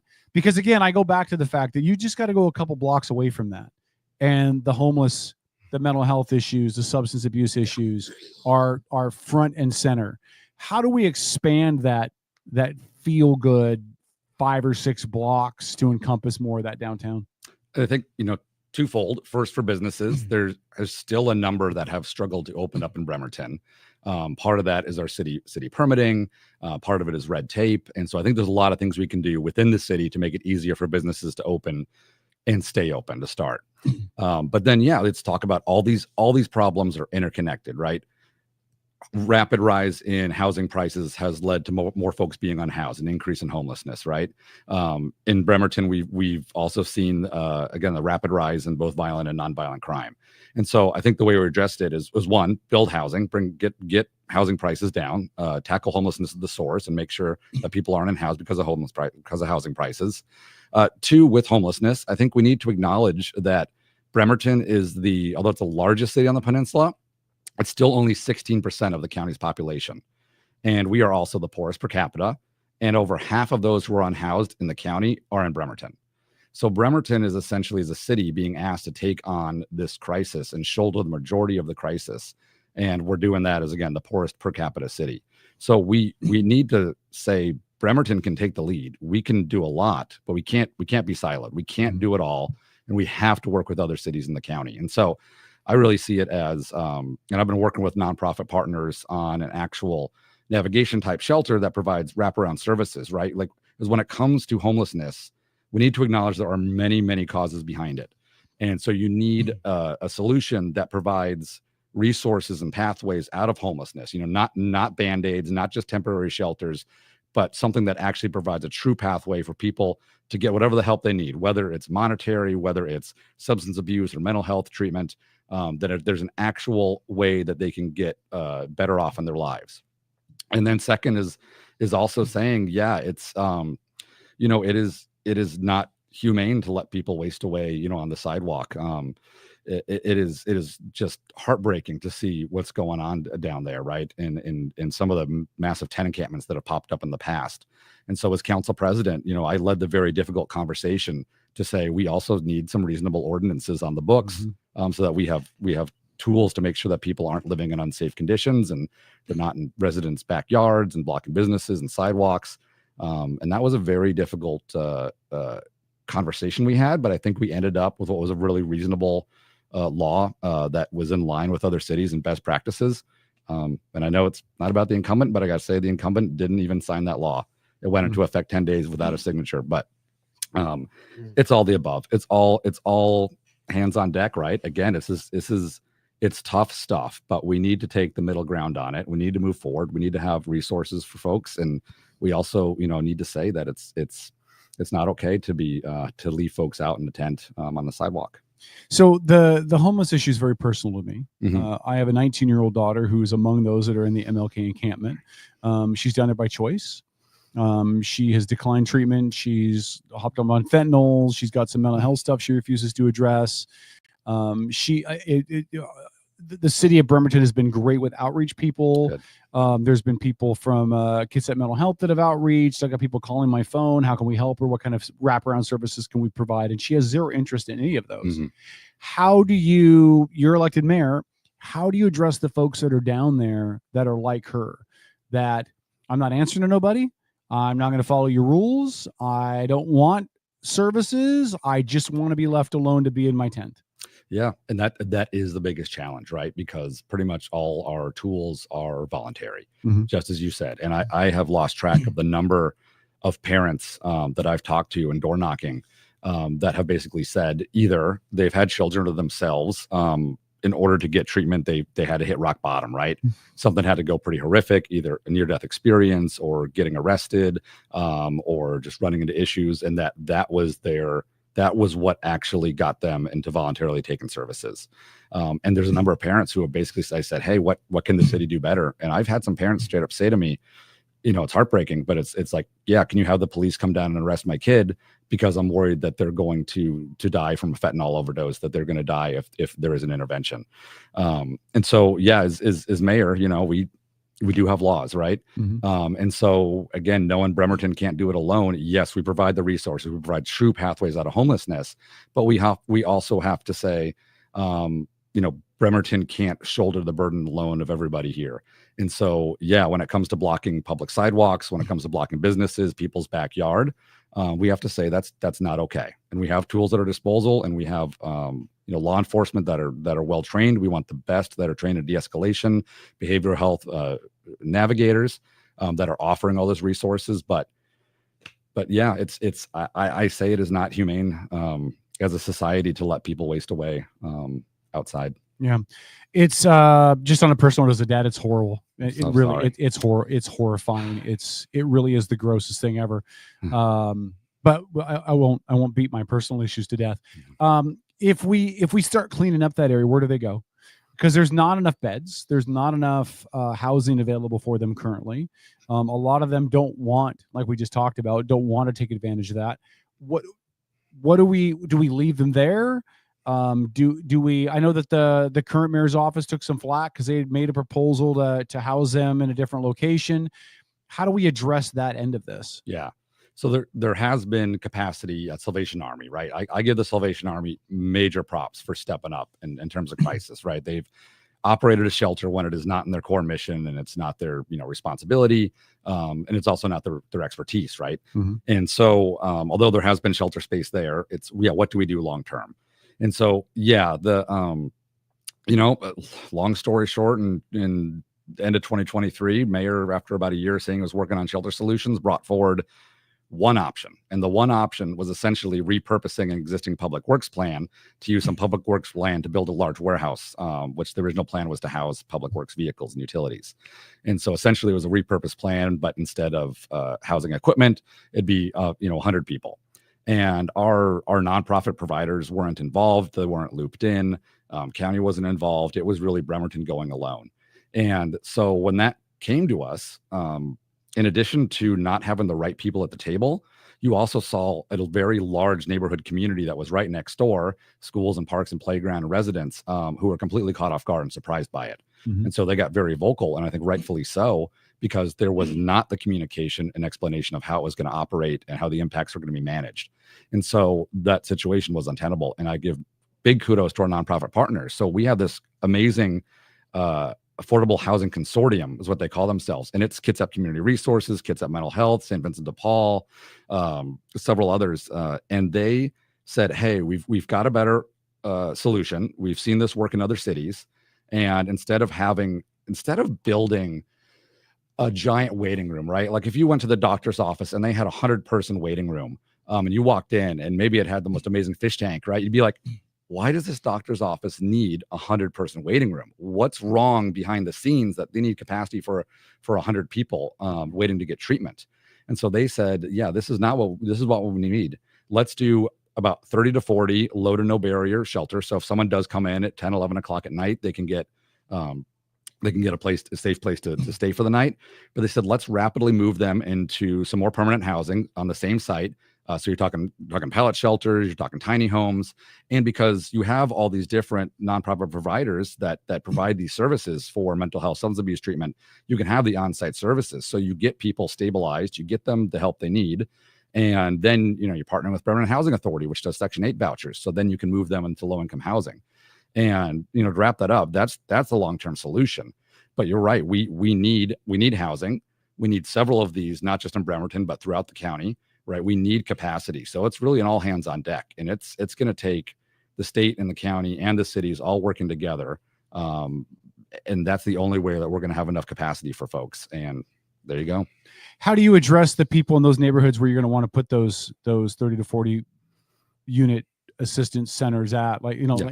like you mentioned, the folks that are near the area where the public works building is, where they talked about putting 100 people in, they were like, well, that's cool, but not here, you know. And I think you'll get that in most neighborhoods where they worry about crime and they worry about safety. How do you address the balance between, we got to help these people and we got to respect the neighborhoods we're going to put them in? Yeah. And it's a yes and the thing I think our nonprofit partners are doing great is communicating, because what's very clearly what they're not doing. What they're not doing is taking Salvation Army and moving it somewhere else, right? Salvation Army people are in at the night. They're out in the morning. They don't have a lot of on-site services. They don't have support. There's nowhere to go. So it is a completely different model. And it's actually replicating what the county just did in Port Orchard. So you have the Mile Hill Pacific Building Shelter. And, you know, say I've toured it. If you drive by, if you didn't know that was there, you wouldn't know it was there. There's been basically zero complaints from any surrounding neighbors, almost no issues. And it's because people are living there 24/7. There's services, there's things to do. They're not kicked out and put back in, you know, at night.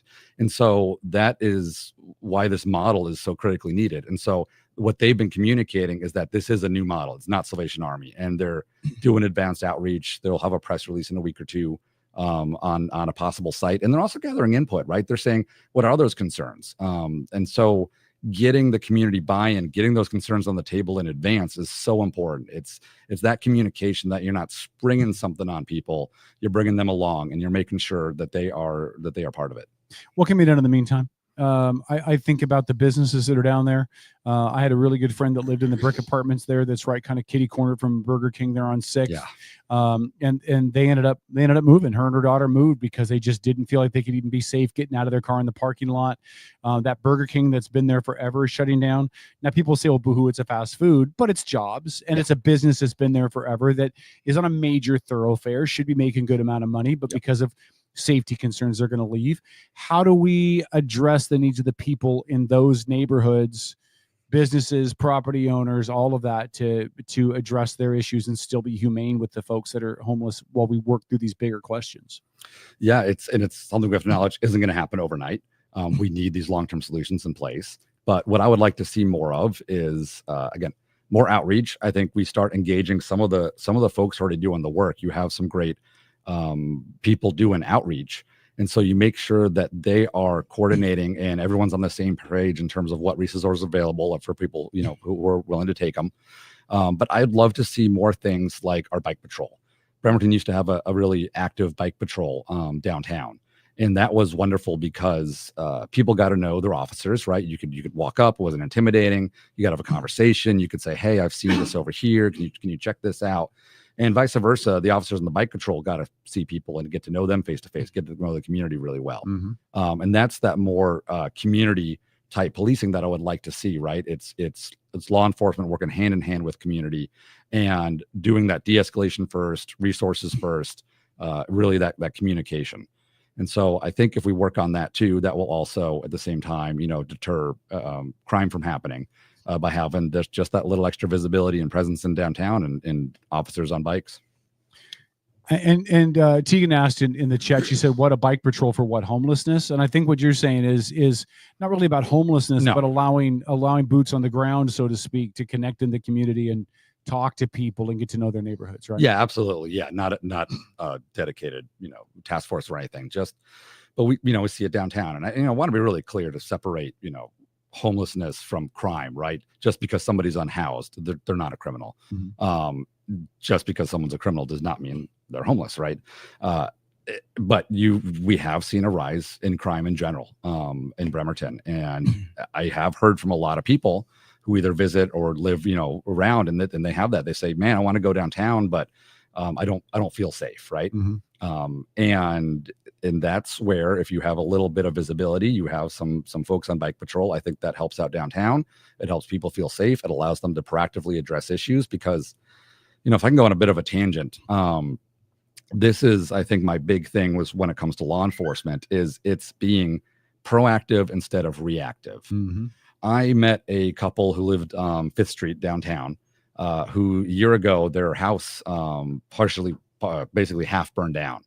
And it was because of the house next door. So for 10 years, the house next door had reported issues of possible drug dealing activity, noise disturbances, people coming and going at all hours, possible squatters. And it really wasn't addressed for 10 years. And then a year ago, as the folks I was talking to reported, they saw some of the folks run out the back door. They then heard an explosion, and then the house became engulfed in flames. And they barely made it out of their own house with some minor injuries. But they lost both of their cats, they lost their pets, they lost a ton of their belongings. And a year later, they're still dealing with insurance, trying to recover and just a mess of a situation. And that's something that if we had some more proactive law enforcement could have been addressed early, right? It didn't have to escalate to that level. And so when I talk the need to have more officers to keep up per capita, it's to be able to investigate and address those low level things, because right now we're so short staffed. They're, running from crisis to crisis, and we need to start being proactive.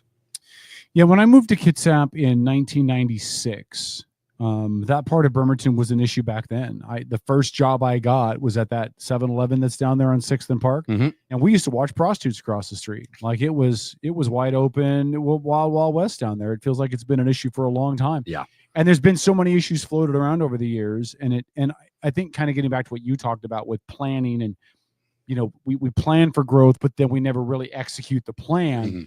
It feels like in some ways the city's still kind of repeating its hiccups. Yeah. It's just very reactionary. A lot is the current environment. And if I'm mayor, what I want to do is change that around. For everything, I want to ask staff, I want to ask community, what's the plan, right? We need a plan. And as mayor, I want to say, I have a plan. This is it. Happy for input. We can make changes, adjustment as time goes on, but I want for every single situation, everything in Bremerton to say, we have a plan and we're working on it. We got to acknowledge things won't happen overnight. They're, not going to get better instantly. But if there's a plan, and as mayor, as the chief communicator of the city, you convey that plan, you convey the expectations, and you say, I know there's a pothole there.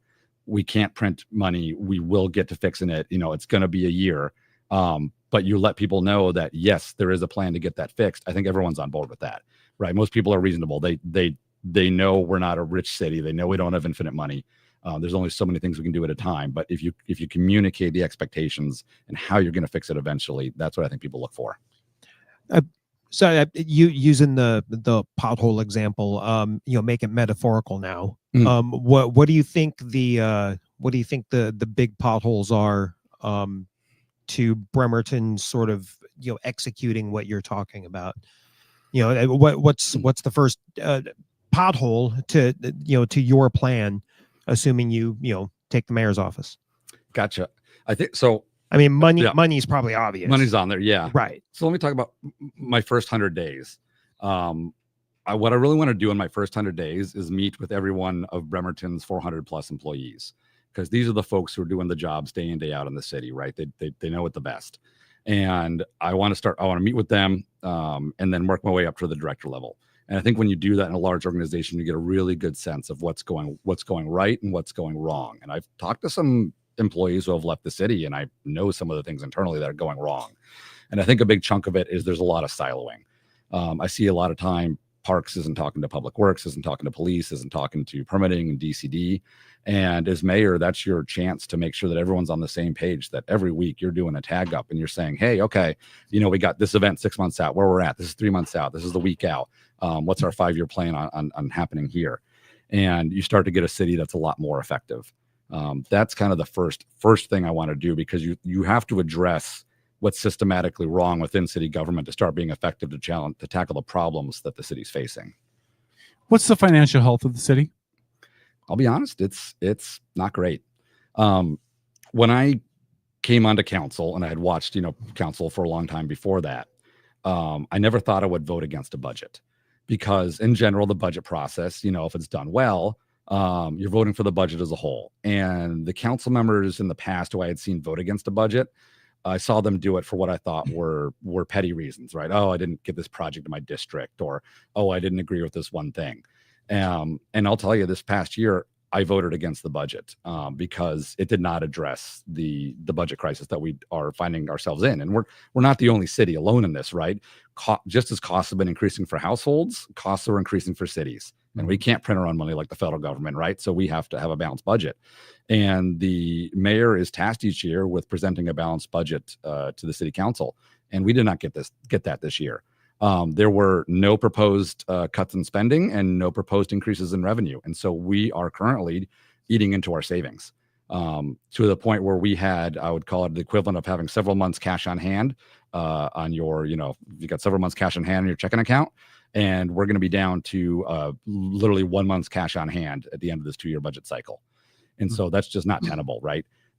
As mayor, you got to take the lead and you got to say, all right, here's what I think we can cut. And city council, if you agree with me or not, okay, great, but also have the courage to say, I think this is a source of revenue.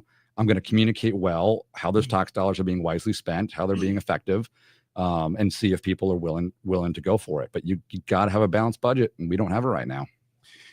Potential. So I hear what you're saying, right? It's got to be a balance between where do you cut spending, where do you increase spending if it's needed to reach the levels of where you need to be.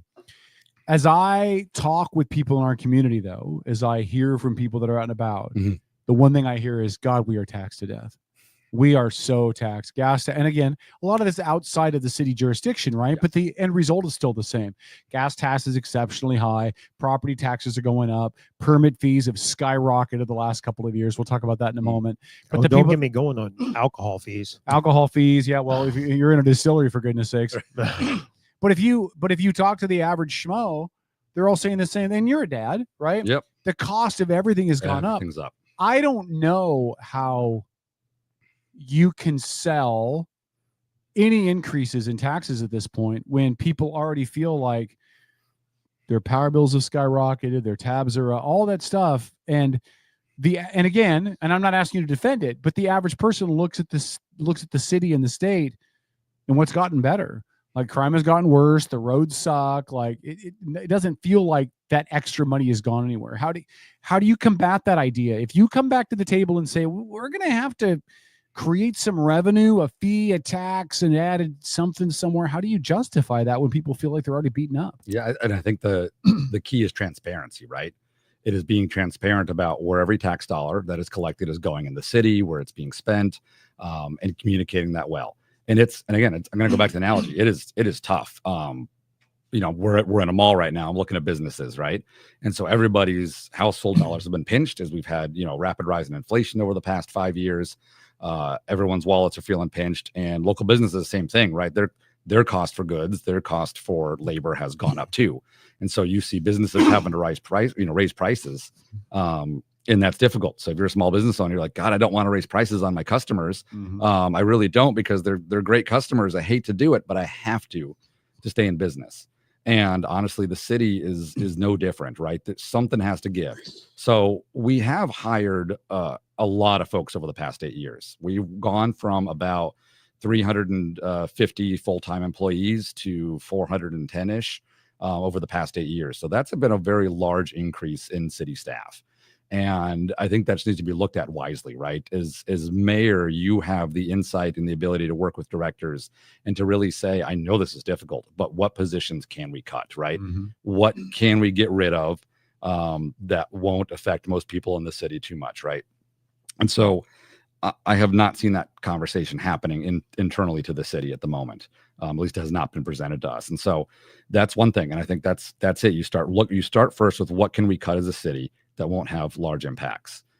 But second, then you do get to the point and you say, okay, we've looked at everything, and literally, if we don't get an extra source of revenue, then we're not going to be able to pave roads. We're not going to be able to, get permits processed in a timely manner. We're not going to be able to do X, Y, and Z. And so you just got to be transparent and upfront with it, and then let the voters decide, right? Let them say, okay, are you willing to do, $5 a household for the year so you get this in exchange, or not? And that's, and you just, whatever the citizens are willing to go with, that's what you do. So you wouldn't be in favor of anything unilateral by the council. It would be the council's going to propose this. We'll let the voters have a say. So, and again, there are some tax rate increases that have to go to the ballot. There are some the council could do unilaterally. For the ones the council could do unilaterally, that has to be a very robust discussion with getting good input from folks, right? And that is putting it out there, getting feedback, getting people showing up to council, doing a survey. You don't want to do that in the middle of the night and have people find out the next day. You definitely want to communicate that well. Really quickly, Tommy in the chat wanted me to ask this, and I'm going to use this as kind of a segue because we're going to move into housing in a second. But sure. Tommy, love you, Tommy. Good to see you, buddy. Saw you at Whaling Days. It was good to catch up with you. Tommy wants to know if you're elected mayor, what will you do to help address the needs of the special needs community in the area? Yeah. I'm guessing that's Tommy DeBoard, who's an amazing young man who, when a county program disappeared, he stepped up to create a program for adults with disabilities out of his own house. Yep. And the biggest challenge that I know Tommy has faced is finding space for being able to host events. And so he went to a few places and they were charging money and all this, and he has settled at one of the county buildings.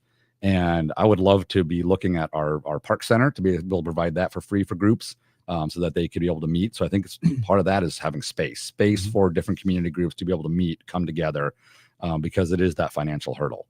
And then it's outreach, right? I talked to one of the folks on our ADA committee who's legally blind. And, he was talking about the existing issues within the city to have access for folks who are disabled and visually impaired.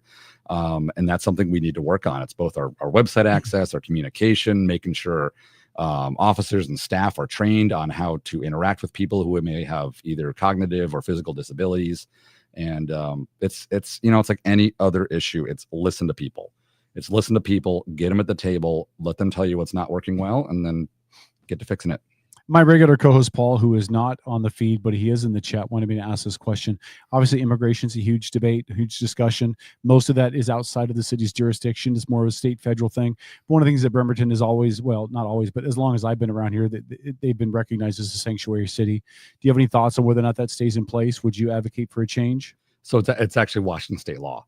So every city in Washington is under the same state law, and it's that state law that says local law enforcement essentially can't work with federal immigration authorities. Okay. And so out of your hands, yeah. That's out of the hands. And and as I said, our officers are so strapped. We have, they've got other things to deal with. They have a lot. Let's switch to housing really quick, and I'll give you another personal example. My nephew owns a home over kind of by the middle school, in between the middle school and Manette. It's less than 1,100 square feet, less than 1,200 square feet. Two bedroom, 1.5 bath, $2,500 a month. Yep. And it's the going rate. I feel like we could have gotten more out of that property than that, which to me is nuts. Crazy. My mortgage on my 3,000 square foot home near Port Orchard is the exact same amount. You have a group of people who say we need some form of rent control. And you have another group of people that say, don't you dare do rent control because it disincentivizes people that own that property. What do you do as mayor to address the issue with the ballooning cost to rent a home in this county and in the city? No, and for housing, in my opinion, not just my opinion, but it's fact, it's supply. It is fundamentally a supply and demand problem with housing. We have a growing population, right? The country as a whole, especially Kitsap and Bremerton. And when you have a growing population and you don't have enough housing to keep up for it, that's what happens is prices go up. And so we need to be building, more housing, and especially working class housing, right? Housing that working class families can afford. And so that means looking at multifamily properties like apartments, it's looking at duplexes and triplexes. So on council voted to, make basically all types of housing a lot more easier to build. We just passed, and as part of a state law, being able to do essentially, like a retirement home, like a kind of a co-living situation. So you could have people renting out individual rooms in a building that has a communal kitchen and a communal living space.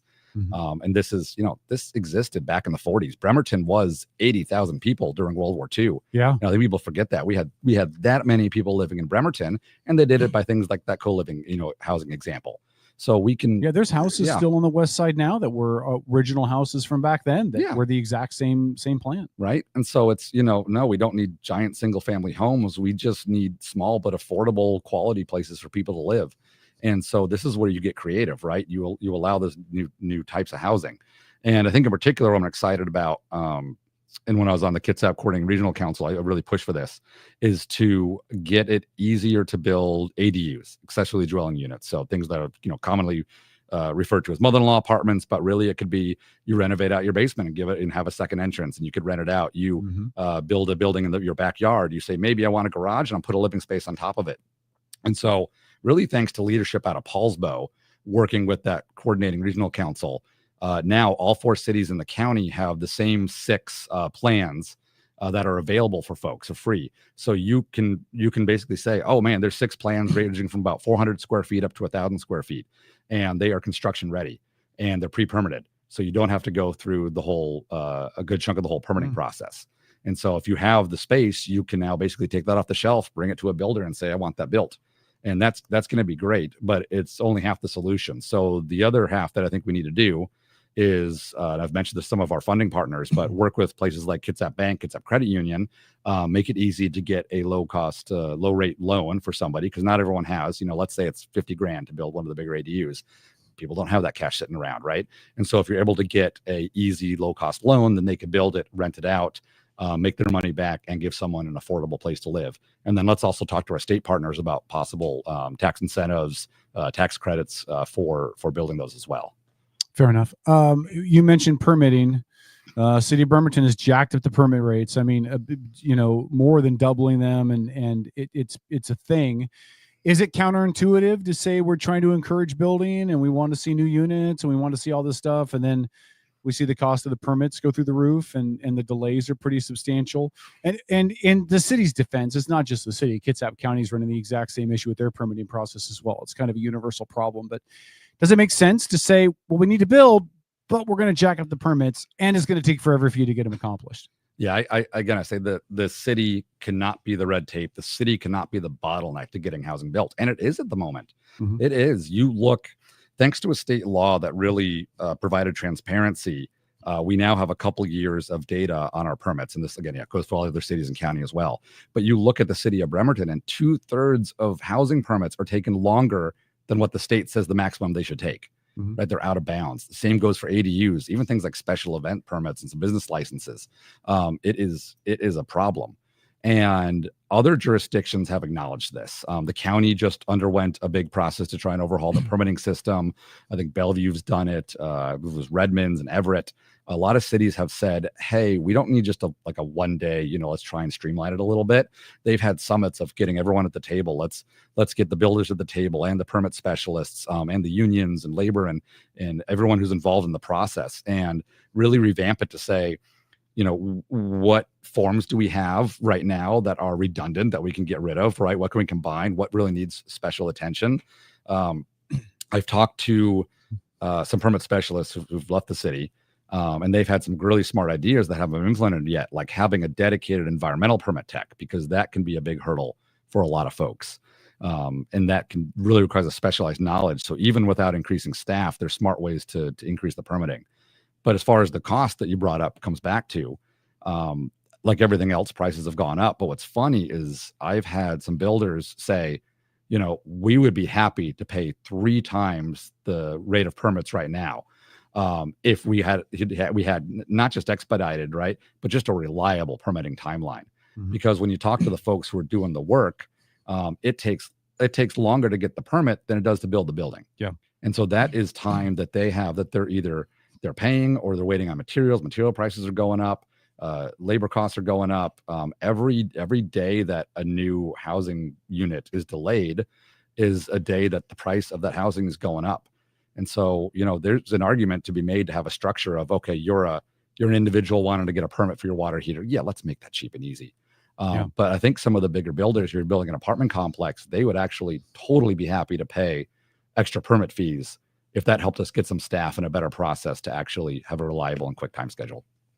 Does it, I don't want to spend a lot of this because we're running out of time, but does it create a backlog? I mean, if we're telling, okay, you're a major developer, you can pay more, we're going to be able to expedite yourself. Does that push the individual mom and pops that are doing the water heater, for example, does that push them further down the list because now they're competing against deep money builders that are going to be able to get to the front of the line? No, we'll make sure that does not happen. Okay.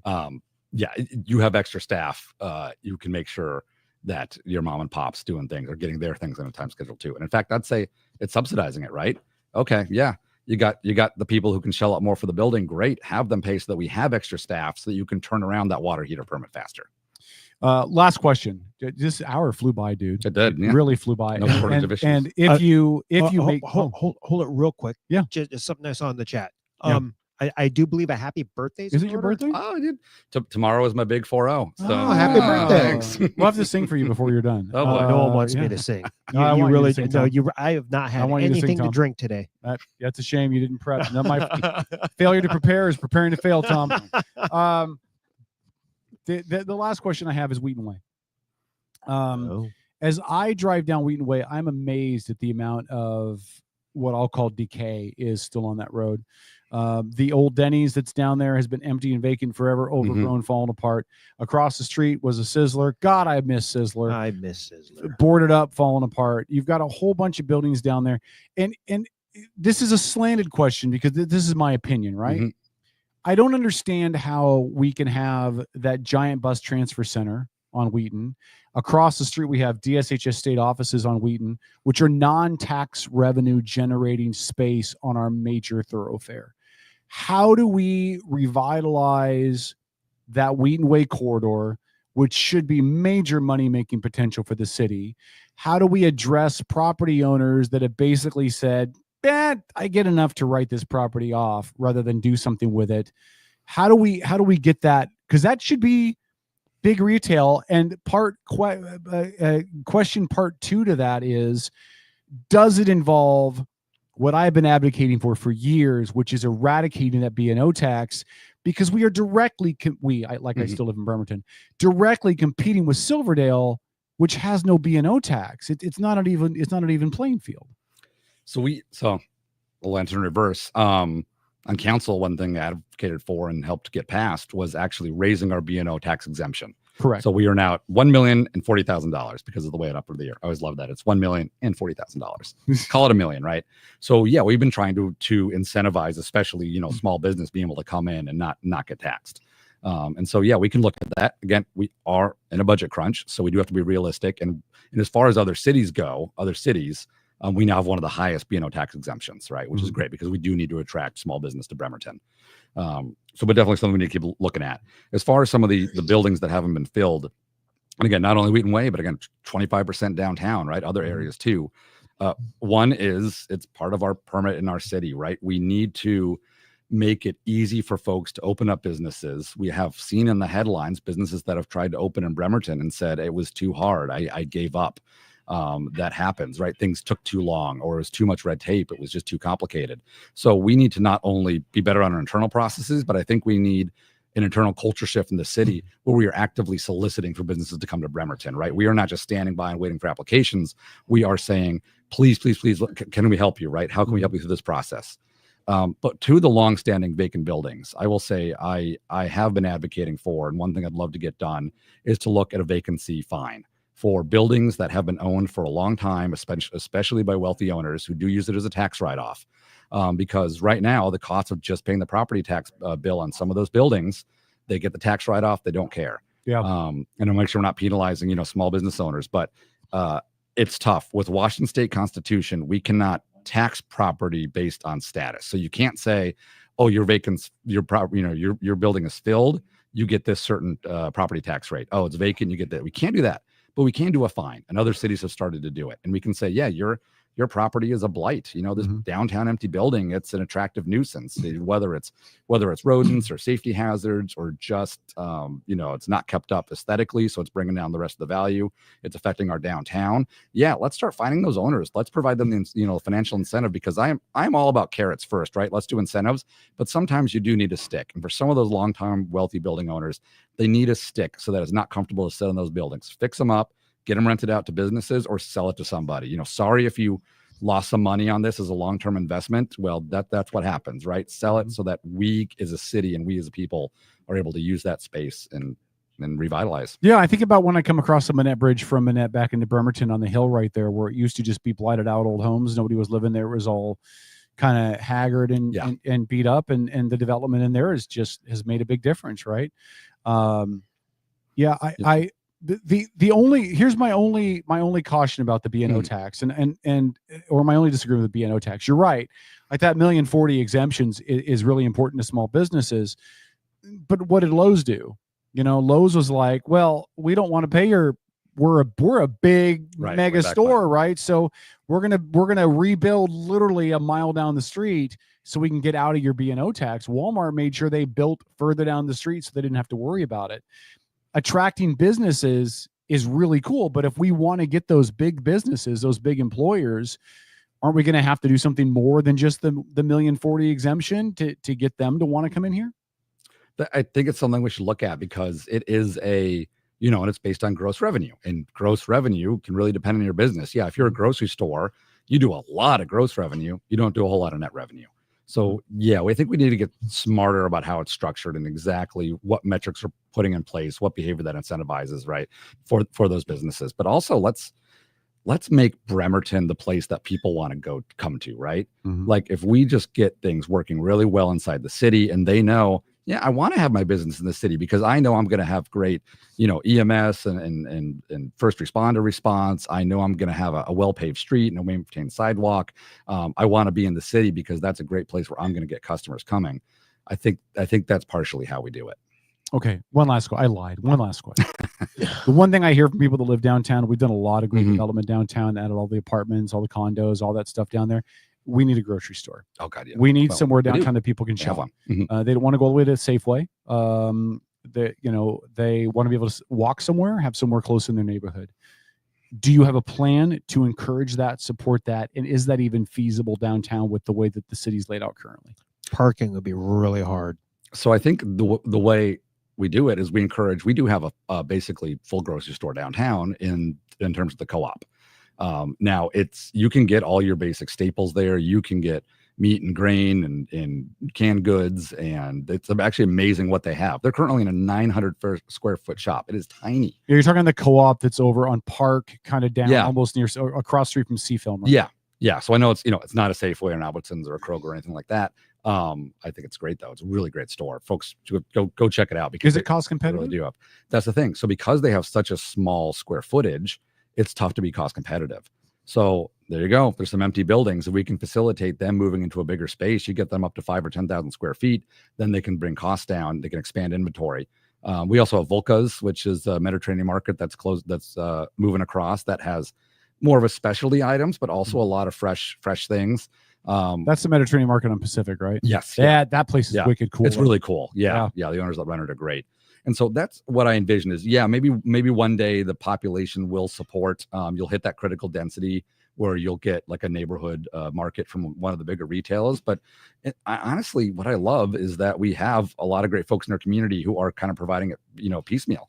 You can go to the co-op and get most of the stuff you want. You can go to the Mediterranean. You can go to the Mercantile on the corner and get a lot of boxed and canned goods, And so I think in the next 5 years, that's what we do. We encourage this piecemeal network of folks being able to get everything they need downtown. No, it's not in a big Walmart, but that's also not Bremerton, right? Like I don't want to see Walmart open in downtown Bremerton, right? I think we have really cool small local businesses. I want to keep that flavor. I don't want to go back to the 80s where we had, just several big box stores downtown. It was devastating to lose folks to Silverdale. But in the meantime, the resurgence we're seeing is from the small businesses, from the local Bremerton folks standing things up. And so I think we do that. We encourage some more small scale food and market type options, and folks will have everything they need in walking distance if you live in downtown. I'd love to see the old Kitsap Sun building used for something like that. Oh yes. I believe they're only using the downstairs basement now, I think is what, if they're using that at all. For the Sun itself, I've been in there. The downstairs, I think they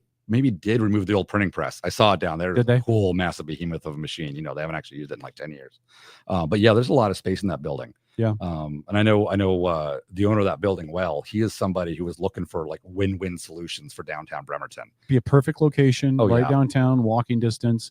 The other thing is the old bank building there on the corner of kind of across from the Admiral. That whole downstairs is open as well. 6th and Pacific. Yeah. I know it's you do not want a city government that gets to pick and choose exactly what goes where, right? Okay, but I will say it is frustrating because as much the bank's there, it's kind of their like commercial mortgage lending division, and it's like, gosh, if that could be moved somewhere else and that turns into a bigger grocery store, like that is the perfect location, right? Yeah, aren't they upstairs though? Isn't the ground floor empty now?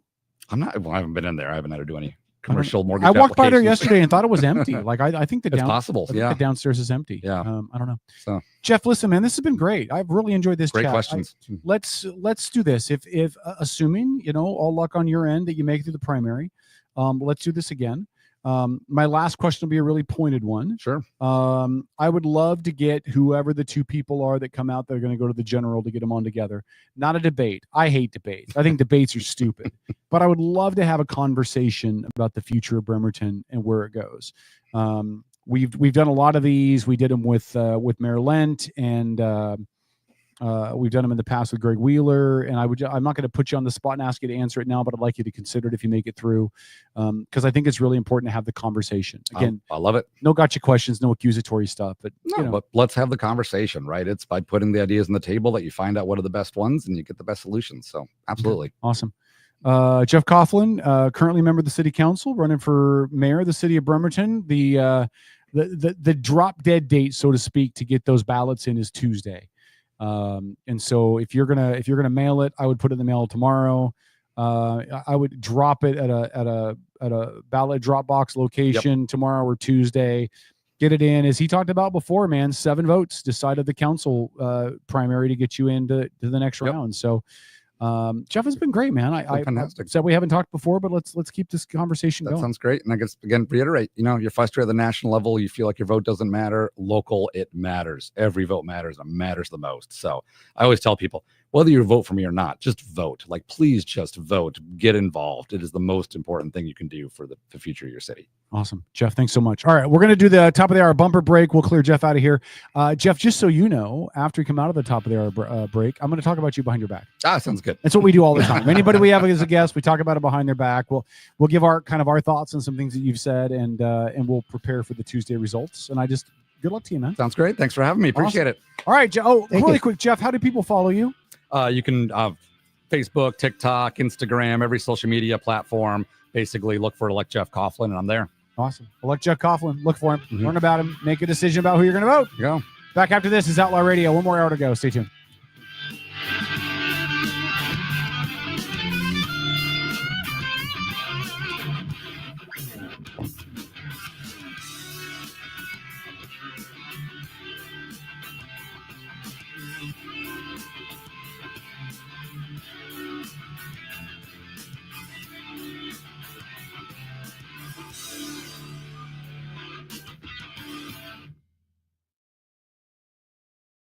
Are you ready to elevate your spirits? Look no further than Black Ring Spirits, your local craft distillery nestled in Town Square Mall. Indulge in the smooth richness of our handcrafted spirits, meticulously distilled to perfection. Whether you prefer the bold kick of our bourbon or the subtle sophistication of our gin, Black Ring Spirits has something for every palate. Visit us today at Town Square Mall and experience the essence of true craftsmanship. Black Ring Spirits, where passion meets perfection, unconventionally traditional. Admin a la carte are specialized local experts committed to helping you run your small business. From general admin and sales support to marketing, digital media and technology to real estate and compliance. Admin a la carte's only goal is to take your business to the next level. Find out how Admin a la carte can elevate your business. Visit admin-alacarte.com for more information. That's admin-alacarte.com. Admin a la carte. Your business doesn't fit into a box. Why should you have to? On a recent episode of the Outlaw Radio Network. Some of our listeners even appreciated you dumbing it down for them. So, on behalf Sometimes of I have to mansplain for people like. By the way, mansplaining is when men explain things to a woman in a condescending tone. I just mansplain this. That's the Outlaw Radio Network Sunday nights at their new time from 6 to 10. Outlaw Radio Network. On a recent episode of the Outlaw Radio Network. Some of our listeners even appreciated you dumbing it down for them. So, on behalf Sometimes of I have to mansplain for people like. By the way, mansplaining is when men explain things to a woman in a condescending tone. I just mansplain this. That's the Outlaw Radio Network Sunday nights at their new time from 6 to 10. Outlaw Radio Network. Get your popcorn ready. It's the Outlaw Radio Network. Are you ready to elevate your spirits? Look no further than Black Ring Spirits, your local craft distillery nestled in Town Square Mall. Indulge in the smooth richness of our handcrafted spirits, meticulously distilled to perfection. Whether you prefer the bold kick of our bourbon or the subtle sophistication of our gin, Black Ring Spirits has something for every palate. Visit us today at Town Square Mall and experience the essence of true craftsmanship. Black Ring Spirits, where passion meets perfection, unconventionally traditional. Admin a la carte are specialized local experts committed to helping you run your small business. From general admin and sales support to marketing, digital media and technology to real estate and compliance. Admin a la carte's only goal is to take your business to the next level. Find out how Admin a la carte can elevate your business. Visit admin-alacarte.com for more information. That's admin-alacarte.com. Admin a la carte. Your business doesn't fit into a box. Why should you have to? Get your popcorn ready. It's the Outlaw Radio Network. It's the Outlaw Radio Network. It's the Outlaw Radio Network. It's the Outlaw Radio Network.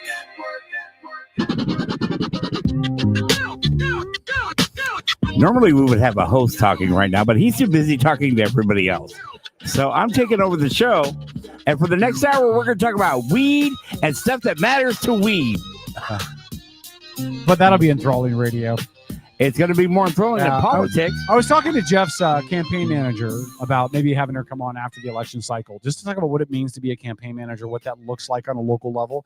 I'm always enthused with learning about that kind of stuff. I think it's interesting. I think it's really interesting. So yeah, Outlaw Radio. Tom's back on. Hello, my friend. Hello there. Lori, what's up? How are you? Not much. What did you give for a snack? You didn't bring us snacks. You're going to say that brought for us snacks. I had snacks. You had bacon brownies, Yeah, dude. you had No, I know, but you said something about strawberry Indian food cake, shortcake. Yeah. I know. That's what I was waiting for. Ah! Do you All right. want some? Whenever you're ready. Give me a few minutes. All right, I want to address this really quick. I got some people that. Can you send Paul the link to StreamYard? Sure. Thank you. I got some people that that messaged some questions in the chat. I didn't get to all the questions. There are certain questions I will not answer. You mean ask? Ask. Like question number one is, well, there's this guardrail missing on this road. Like I'm not going to ask him that. The mayor doesn't deal with that. The mayor's got a public works When department. he's not even the mayor yet. Do you have a spill over there? Yes. Okay. just make sure you know. I know. But I can't get my mop bucket through the. I wasn't cables sure on. if you spilled or if Dennis had to go to the bathroom. No, I broke a bottle. Oh, I broke a bottle when I was getting liquor out for Maharaji and Attitude. God, that was a fun interview, man. Oh, the link has been sent. The link has been sent. Okay. I'll watch the feed. But yeah, so so let's talk about Jeff really quick behind his back before we get Paul on. Okay. What's your first impression? Solid. Dun, dun, dun. Solid, yeah. Solid. I would agree with that. Very intelligent. Yeah, I mean, I he- know that Paul pushed back a little bit on the question about the sanctuary city thing. He said that other cities in the state have been able to get themselves out of that. Right. I wasn't going to push back on him. Like I asked him Paul's question, but I wasn't going to push back because I don't know enough about it. Like I don't want to be the idiot that goes out on a limb and like, but wait a minute, and then it turns out that I'm wrong. So I asked him the question. That's what he answered, and we'll call it good. If we have him on again, if he makes it to the primary, then we'll drill down a little bit Sure. more. I think it's a good- There's just more conversation later. Yeah, exactly. Listen, I thought it was solid. I'm not endorsing anybody in this. Like I liked Marwan. We've had a great relationship with Greg Wheeler, the current mayor. But I felt like he was solid and he had plans. I don't feel like any question I asked him he wasn't prepared for, like he hadn't thought about it. Like there was never an oh shit moment. No, it is very obvious he's got a background in like managing something large like the city of Bremerton. Yeah. I mean NASA will do that to you. Yeah. I think if I'm handicapping, we'll bring Paul in, by the way, as well. So Paul, your camera's on. So don't pick your nose. I think if I was going to handicap this, I would handicap that Marwan is probably the odd guy out, only in the sense that Jeff and Greg have both been involved in city politics for a while. Mm-hmm. They've got a little bit of mileage under their belt. Mhm. They got some name recognition. And I feel like in this county, for whatever reason, the grassroots advocate people don't fare as well. And I don't know what that's about. I'm not saying Marwan's a bad guy or that he doesn't deserve a shot. That's not what I'm saying at all. I'm just saying my impression, and I could be totally off. I could be an idiot like Paul. But I almost feel like the grassroots kind of, I want to advocate for people at a base level. They don't fare very well in these election cycles. So I know Marwan, like I met Marwan before I was involved with, you guys here with this crazy dog and pony show we have. Yes. Yeah. Mhm. And Marwan's got his fingers in a lot of stuff, Mhm. right? So I don't think he's an unknown name. I don't think he's got the horsepower behind his name that Greg Wheeler or Jeff have, but I wouldn't count him out. I think his name's known. I think his name's well known around the people that would vote for him. Yeah, but you got a branch, right? Right. Like you got to appeal to people within the city who have never heard of Marwan and his mission. Right. And again, I'm not knocking the guy. Like I was really impressed with him when he was in here. I don't line up on everything he said, but I was impressed with the guy. Yep. Yeah. And no, so, he- but I feel like if I'm going to handicap this, and again, listen, take this for what it is.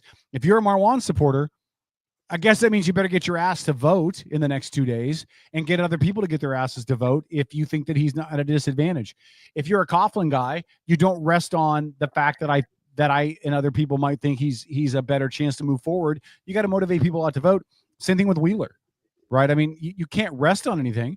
It's going to come down to the numbers. And on Tuesday night at 8:15 or so, when the numbers release, it'll be interesting to see who moves on.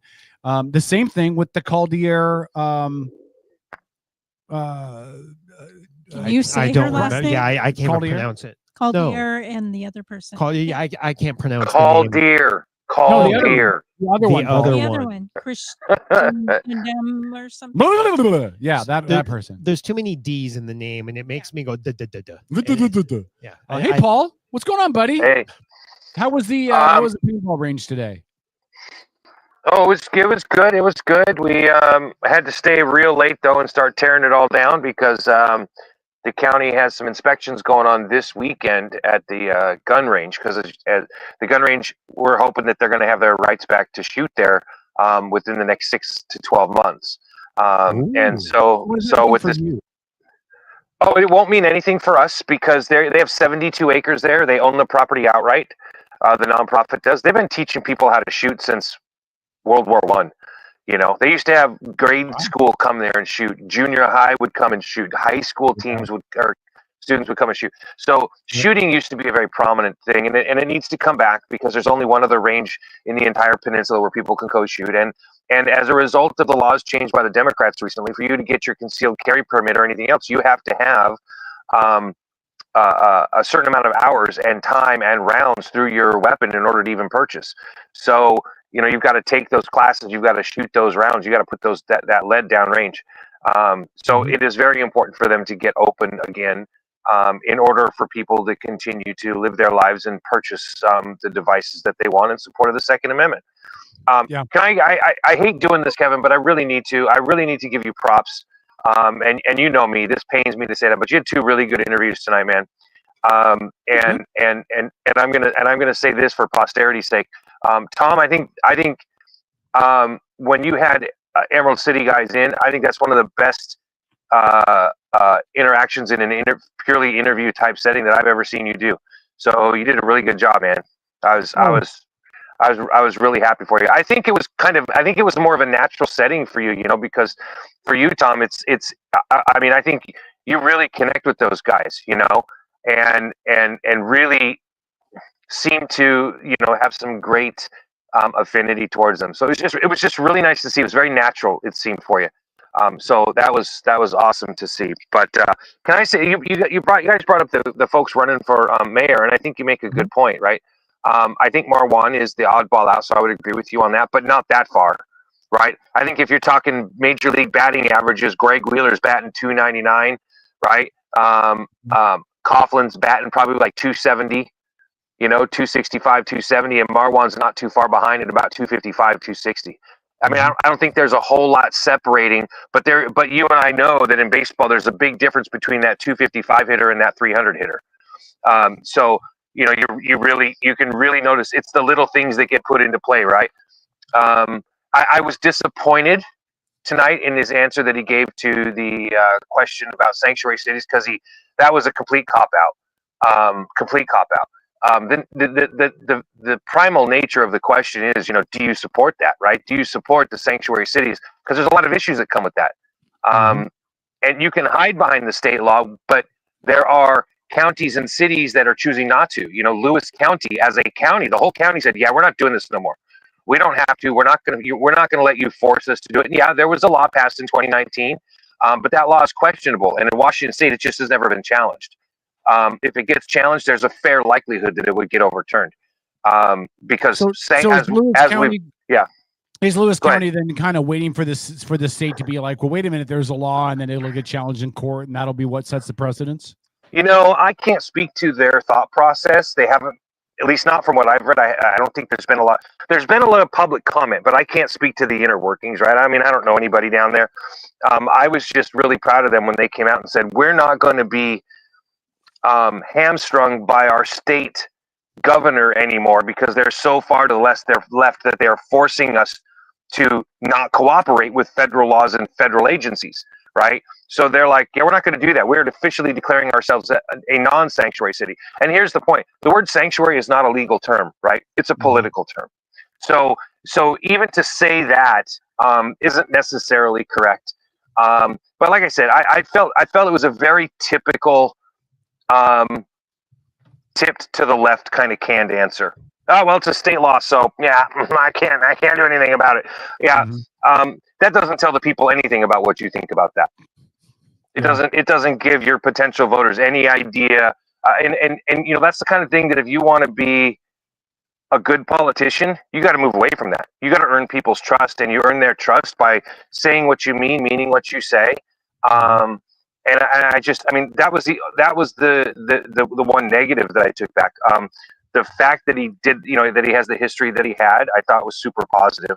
The management and the stuff that he would have picked up, the styles that he would have learned working at NASA, stuff like that.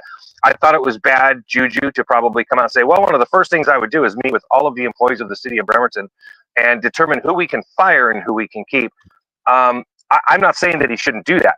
I'm saying it's not a good idea to come off the, come right out of the batter's cage and talk about it. Yes. I say that because like getting married and then asking her what the easiest way for the divorce is, just in case. Yeah. Yeah, like the marriage is done, and then saying, by the way, here's the prenup, sign it now, or we're getting an annulment. It just, there's a few things in there that spoke to me of maybe just inexperience on a political level, and so some of the stuff, he very instinctively answered without thinking about the consequences of, at least on those two issues, the consequences of those answers. I think it's kind of become commonplace for politicians in Washington State. Everybody is so used to the state being so to the left that the people that are on the left take it for granted.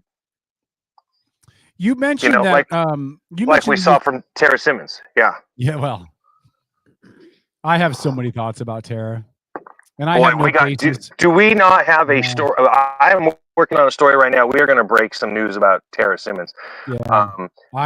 I wish I had some way to equivocate what I think and to know for a fact that I'm right, because anyway, you mentioned that Wheeler was batting .299 and that Coughlin was batting .279. Does that mean that you think that Wheeler is still kind of the odds-on, hands-on favorite to win re-election? Because for my money, he is. Yeah, I'm not quite so sure. This election reminds me a little bit of when he beat Wheeler. Patty. Yeah, because you think who do you think Coughlin's just outworking him? I don't even think it's that. I don't even think it's necessarily a judgment on Greg Wheeler. I think it's a judgment of the overall landscape, right? The homeless issue has not been addressed. The property issues have not been addressed. The rent has not been addressed. The roads have not been addressed. And regardless of how Greg has or Mayor Wheeler has or hasn't tried to address it, I think if you ask the average Bremertonian, do you feel like the city's made progress? I don't know if any of them will feel or be able to give a tangible way that the city's been making progress under Mayor Wheeler's watch. Not to say that the city hasn't, and not to say that he hasn't tried, and not to say that he's even wrong or has messed anything up. But I think if you ask the average voter, can they tangibly explain it? I don't know if they can. And I don't know if Mayor Wheeler has put a way forward out there that says, by the way, here's what I've done, or here's how I've made things better, because it doesn't appear to be better, with the exception of Quincy Square, which is a 1-block stretch of road. I mean, the homeless situation is certainly worse than it was when he came into office 4 years ago. Yeah. Yeah. I think those are fair critiques on your part, man. And again, I don't dislike Mayor Wheeler, right? We've had a good relationship. No, we do. Yeah. I think he's a straight up guy. This is not a personal indictment on him, and I'm in no way advocating for or against him. Right. But I own a piece of property in Bremerton. I own a home in West Bremerton. And if you ask me if when I go into Bremerton, do I see anything different? Do I feel anything different? Do I think the city has moved forward? Has the city painted a picture of a city that is moving to correct some of its ills? I couldn't describe it if I wanted to. What window of time do you like put that opinion in, right? Because I can remember Bremerton back from the late 80s, early 90s, and it is vastly improved over what it was. But if so what time frame am I using? Yeah. I can remember cruising down the strip down there, right? Do you guys remember that? Cruising down the strip in my whatever it was. I don't remember that song too much, but you know what I'm saying, right? Did you guys ever? They're always Yeah. hard. Here, yeah. Trash will pull your card. What was that? Your favorite group back then, Kevin? And you guys would have had to have known Kevin back then. Kevin was a big 2 Live Crew fan. I mean, Kevin would roll downtown in his hoopty, banging with 2 Live Crew. Every time I saw him, he had a different chick by his side. Okay, look. It's true. I had this kid named Will that worked with me at Wizards of the Coast, and he was dating this girl. And I remember the first time I met Kevin, I didn't actually meet Kevin, but this guy Will got into an accident right on the intersection corner there by Kevin's house because he was pissed off because Kevin had taken his girlfriend. Hey, who did you say that was my song? That was my introduction to Kevin. What? Who did you say sang that song? No, not the song you were singing, but 2 Live Crew. Okay, but it wasn't. Remember, hey, we want some.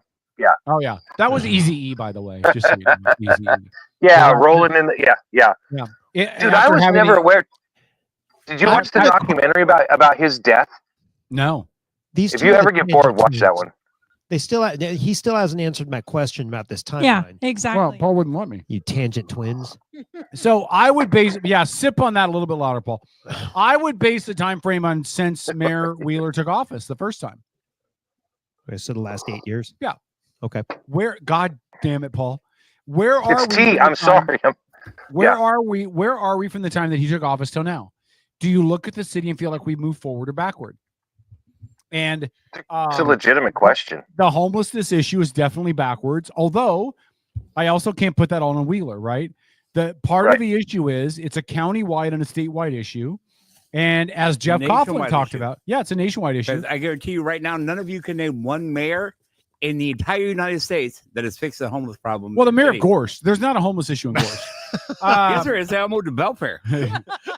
But like Coughlin talked about, right? Actually, I need to politely disagree with Dennis there. There is a mayor in the United States that has fixed the homeless problem. Do you know who it is? Who? And it's amazing how he did it too. The mayor of New York City. He simply kicked all the homeless out and replaced them with illegal immigrants. Well, that'll do it. Yo, get the fuck out. As Jeff said, there's a high propensity of homeless in Bremerton compared to the other cities in the county. And why is that? Because all the services are in Bremerton. So part of the issue is not even of Bremerton's own doing. You're the largest city in the county. It's where all the services are at. And if you're a homeless person, you're gonna migrate where? To where the services are. So see, Bremerton's got a whole bunch of issues. But again, just as an outsider, right? If I'm looking at the city, I don't feel like I see a better scenario than I saw when he took office. It just doesn't look better to me. And I am smart enough to know that some of that is out of his hands. Some of that is economic stuff. Some of that is the tariffs and inflation and all kinds of other stuff that influence and impact city governments and all of that, right? Like I don't lay all of this at his feet, but I don't feel like the average Bremertonian voter is going to consider all of that. they're going to consider, boy, are we moving in the right direction? Does it feel like we're going the right place? And they're going to say no. So I mean, I think Coughlin might have an edge, but God, it's so hard, and they don't do polls. Unless the only poll that I know is Paul. Cute. Well, you know what? Too, we Paul could doesn't get the believe in two. polls anyway. What's that, Dennis? Paul doesn't believe in polls. No, he doesn't. He said it on this show many times. Yeah. Yes, Dennis is correct until he brings them up. Well, and listen, to add on to what Dennis just said, yes, I have a lot of issues with polls because pollsters can ask questions that are very leading, and it's you. Once you start digging into polls and you find out how the people who they called and the information that they're putting out, like we called 55% Democrats because that's how many people lived in this area, and you're like, well, why wouldn't you make it 50-50, right? Things like that. There's a lot of things that are done in polls that are clearly designed to skew them, which is why you see such a huge fluctuation in polls and helps explain why they've been wrong in the last 4 presidential elections. 3. Yeah. So, and someone who knows a lot about polls is Paul, who used to pay women to dance on them. So, really quickly, Tegan, love you, Paul. Tegan asked in the chat, Kevin, do you want government to control rent prices directly, or do you want them to reduce government regulations on building, gas prices, permits, and more? What's your suggestion to fix it? Simple. Yeah, Kevin. Simple. Go ahead. First of all, you cut the prices of permits back down. If the argument is, well, we had to increase the price of permits because it's expensive. Well, you're increasing the price of permits, but then you're spending more money to help house people and more money on wraparound services. I'm sorry, Tom, go ahead. Why do we need permits at all? Hold on. Stop. Hold on. Shut your whore mouth. This gold moment. Anyway, I'll tell you in a minute why we need permits. Moment brought to you by Maylock. But here's the problem. You're now collecting more money on permits, but you're turning around and spending more money on wraparound services. So you're not seeing a net positive increase. You're Kevin, seeing a net zero.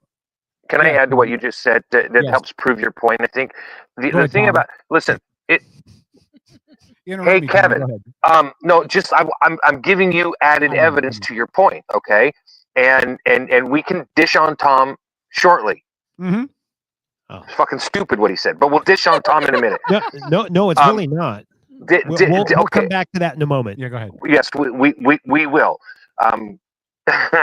Because I've got a great example to prove why you're wrong. But in a moment, here's the thing: a permit now might cost you $1,000 to replace all of the windows in your house. Okay. Mm-hmm. Now, 10, 15, 20 years ago, you either didn't need that permit at all, or it was $100 or $200.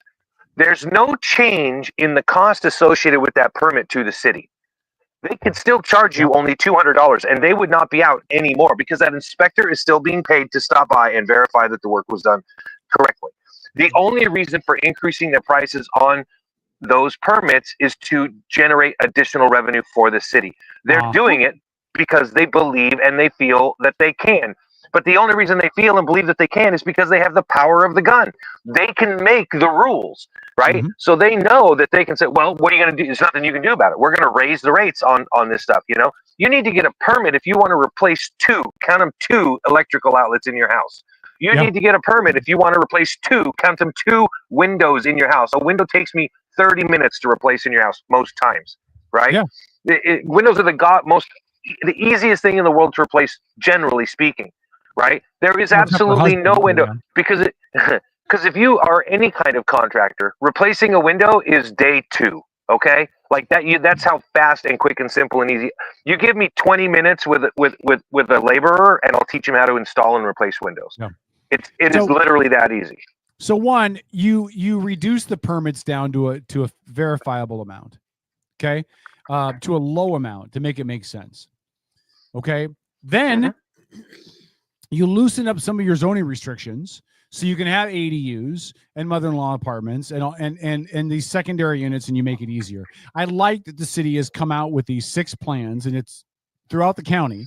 But they, as we talked about with Coughlin, they have 6 different plans that are pre-approved and that don't have to go through the full permitting process. I love that idea. But why don't we make it easier to build? Period. Okay.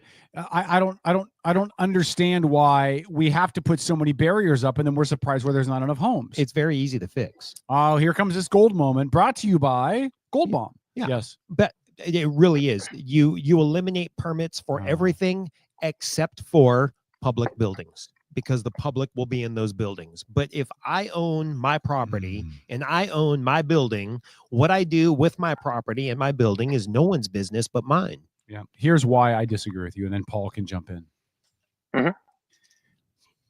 If there's not permits, then there's not inspections. And when you're dealing with electrical and you're dealing with plumbing, I agree. They have to be inspected. And structural. And structural. And structural. Because if they're not inspected, there's nothing to keep fraudulent contractors honest. Fraudulent contractors from bidding uber low, doing a half-assed job, and then being surprised later that wait for this, like an unlicensed crew of illegal immigrants building a deck. I completely agree with you. I love my deck. Of course you do. And I'm willing to bet Kevin agrees too. However, it is on you as the homeowner. If you don't know how to do the work, it's on you to research your contractor. No, but how do you research the contractor? You make sure they're licensed, bonded, and insured. It doesn't matter. In this day and age,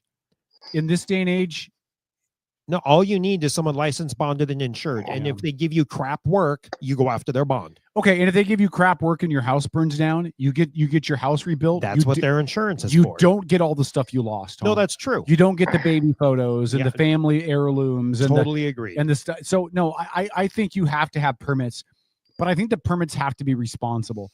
The city should not be using it as a junk stream of cash, and that's what they're using it for. And then they're taking that junk stream of cash and they're turning it around and spending it to address the problem that they caused by not making housing easier to build. So now they've made it harder, made money, and then spend the extra money addressing the problem that could have been fixed if they had just made housing easier to build. The fact that we had to argue about ADUs for a decade in this city is asinine. Who the fuck cares if I want to put an ADU unit on the back half of my house? You do realize that there are states in this country where, as long as it, again, isn't a public space, and you own the land, you do whatever the hell you want with it. You want to build a barn on it? Cool. Good luck for that, Tom. No, that it's happens. like that in Texas. That is very much like that in parts of Texas. Now, the larger cities and stuff, you've got some codes that you need to deal with, again, because of population densities and public safety. But if I own 5 acres in the middle of somewhere and I want to build a home on it, it's no one's business but mine how that home is built. Until you turn around and sell that home. Right. Somebody And that's what home and inspectors are for. But again, listen, I love your goldness. I do. I imagine that when you die and they cut you open for the autopsy, it's all going to be gold. Okay. So, Kevin, the problem is, Tom, you live in a fantasy world. No, but with unicorns and leprechauns and the chupa motherfucking cabra. I can make the same argument. And if you allow the Wild West to return, you will get what the Wild West gave you the first time. But I can make which is chaos. I can make the same argument, though, that you live in a fantasy land, that the government is actually there to help you. The government's there to take your money. That's it. And yet we live in a day when we have kitty litter boxes in a classroom, kids dressed as furries, but Tom's the problem. So let me address Kevin. Hold on a second. Let me address. So Rick pointed out in the chat, right, that what I said was not true, because he said city costs have certainly increased over that same 20 years. So let me I think this is an important distinction. Rick looks at it from somebody in government, right? I look at it from a straight up business perspective. So of course city costs have increased. Your wages have increased for those same inspectors or those people that process the permit. But there are no additional, there's nothing that magically popped up over the last 20 years that made the city or a county go, oh my God, we got to charge 1,000% more for permits now because this occurred and we have to take this step. No, you still have somebody that takes it in, your permit request. In fact, if anything, they've reduced the cost because they've gone all digital with them, at least at the county and city level they have here in Bremerton, right? So now I don't even hand my stuff to a person. There's nobody to desk, right? I submit it digitally. and it gets approved digitally and then sent back to me, right? So it doesn't take somebody but a few minutes to look at the permit that I submit and either approve it or disapprove it, and then list whatever reason it's not approved for, right? Minutes. That's it. Minutes. And nobody is going to convince me that there's this massive substantive cost increase to that person digitally approving or disapproving, and then you still have the same singular inspector coming out to look at the work after it's done. The only increase is the increase in the wage of that inspector. That is it. There is nothing else, unless of course you want to consider, the rent on the new buildings that the city decided to build, right? Well, we built a new building, our rent's a lot more, so we got to pay more. That's a choice, though. That is a choice by the city. I'm talking about from a straight up consumer perspective. There is no reason to justify the massive increase in permits over the last 20 years. There just is not. And if it was something that matched like inflation, you know what I mean? If it that would be a different story. I agree, Kevin. Yep. But 1,000% increase is nuts. And again, Tom, I love you. I wish I lived in your world. I'm but glad I don't. I live in mine. But I don't. And you are a man with integrity and honesty. Kevin, hold on, Kevin. And a heart. Like, I don't think you would cut corners, but I know there's a lot of people that would. Sure. And I know there's a lot of people that would get hurt or injured or dead or killed or lose their prized possessions or ... fill in the blank in a negative way. You have to have permits, but I want the permits to be reasonable. Like, I don't have an issue with a $250, $300 permit. If I've got to get my electrical inspected when I did the generator out in front of my house, I want that. It's electrical. If that shit's done wrong, my house burns down. It puts my kids at risk, and no amount of money a licensed bonded electrician is going to pay me is going to bring my kids back or my dogs. Fuck the cats. Well, but let me say this. Let me add this to what you're saying, Kevin. And there was a change made in 2015 to the building codes. And I was talking with a friend of mine that's an inspector. Some people on the show may know him. His name is Hillary. And he had expressed to me one of the biggest changes in the codes at that time was to building decks. And part of the reason that was such a big code change was because in Washington State, as a matter of fact, they had several incidents where contractors had they had built the deck to code, but they had kind of, let's say, like minimum standards, and decks collapsed and people died, right? So they realized, the state and the counties, they realized, oh my God, we've got to really do something with the codes on decks. And I still, to this day, because codes on decks are it's really easy, right? And it just means, like, in a lot of times you got to put in different kinds of brackets, better brackets, newer brackets, and a lot more screws or nails. Like, that's a big deal, right? You don't want to build a deck not to code and have it collapse. That's criminal. Yeah. You don't want to fuck that up. So if anything, you want that inspection when you're building a deck, because you want to make sure that if your deck's going to collapse, it has been approved by whatever governing body it better have been approved by. Which is the biggest reason I try to stay away from decks. Really quickly, and then we'll get to Lori's comment, but really quickly, Lilat is basically disagreeing with the premise that kitty litter boxes in schools has happened. She said it's been debunked. I will tell you, it hasn't been debunked. It's happened in my kid's school. I saw it. I will tell you that I have a very good friend of mine, one of my best friends in the world. Him and his wife are teachers down in the Las Vegas school district. And there's multiple classrooms down there that have it as well. So it is a true story. Now, I don't know why she's saying it's debunked. I think it's categorically false. Maybe she believes it was debunked, but I'm telling you, I talked to a teacher in the Las Vegas school district. That's what he does. And there's multiple classrooms down there that have kitty litter boxes in the classroom and kids going to class dressed as furries. So again, you can argue if they should or not. That's a whole different conversation. But don't say it's been debunked when I talk to teachers that have it in their school. Lori? So your problem with this whole situation with the permits, you need to go back to the Growth Management Act. Baby's got back, Paul.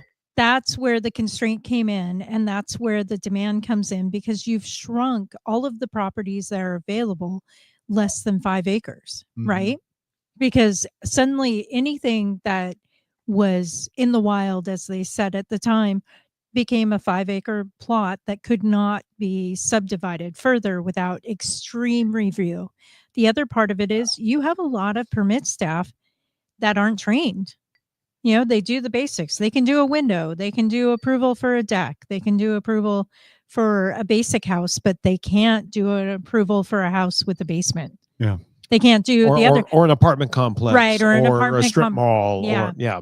And then the other part of that is that knowledge base in the permit staff just doesn't exist anymore. Yeah. So you're lacking in your staff. Angie said she's got a cousin who's a principal in Clark County schools, which is where Las Vegas is at. I'm not saying that your person is wrong, but I believe literally one of my best friends in the world. I believe him hand over fist. So maybe your guy doesn't know about it. Maybe I don't know, but I'm just. And I don't think it's something.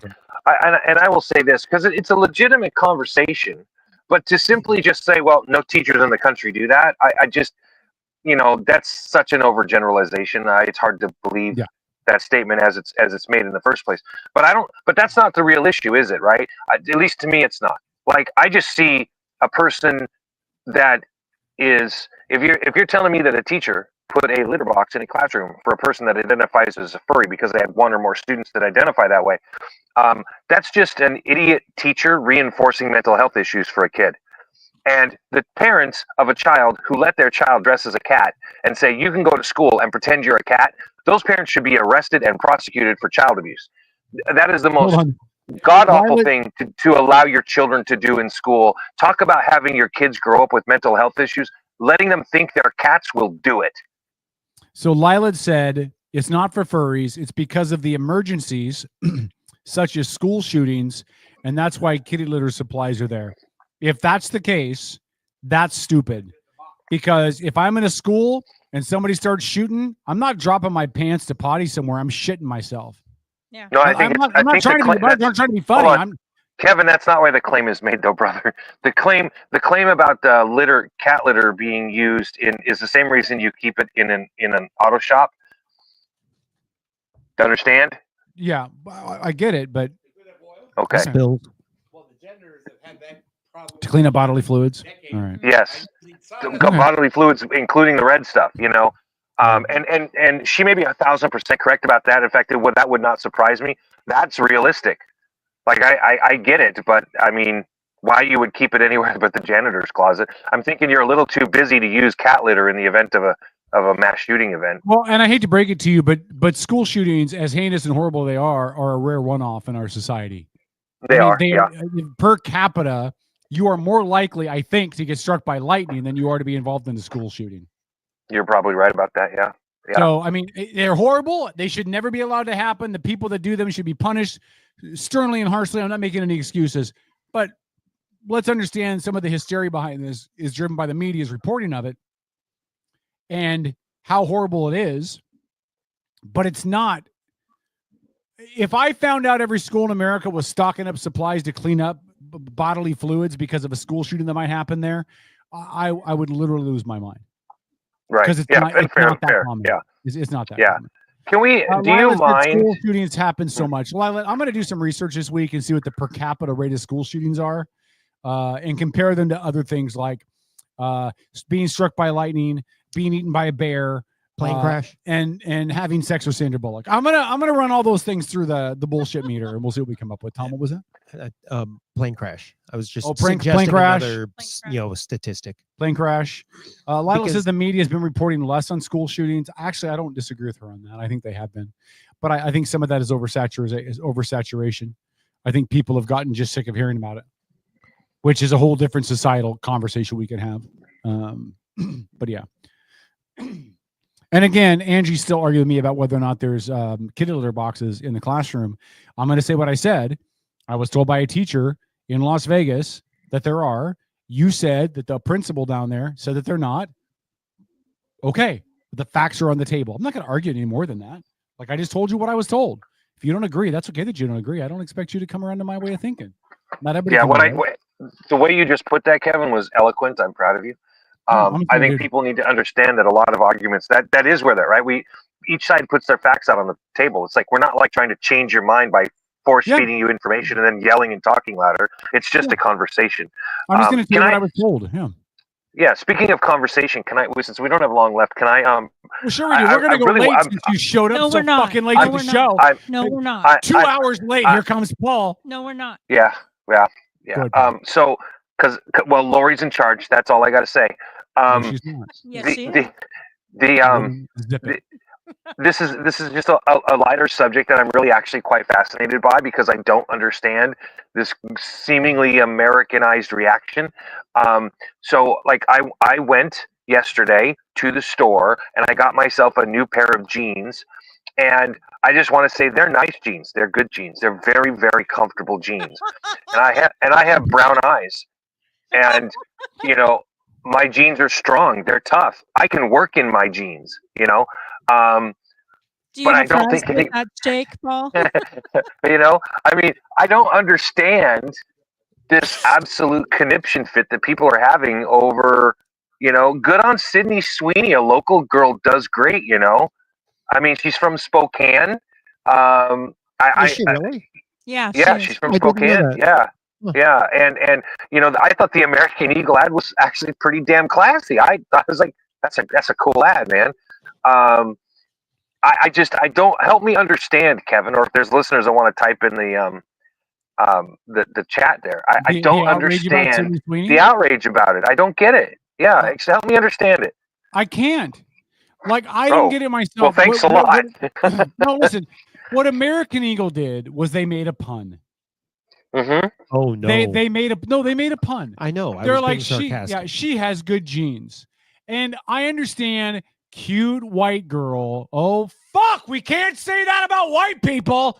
But it was a play on words. They meant her blue jeans that American Eagle sells.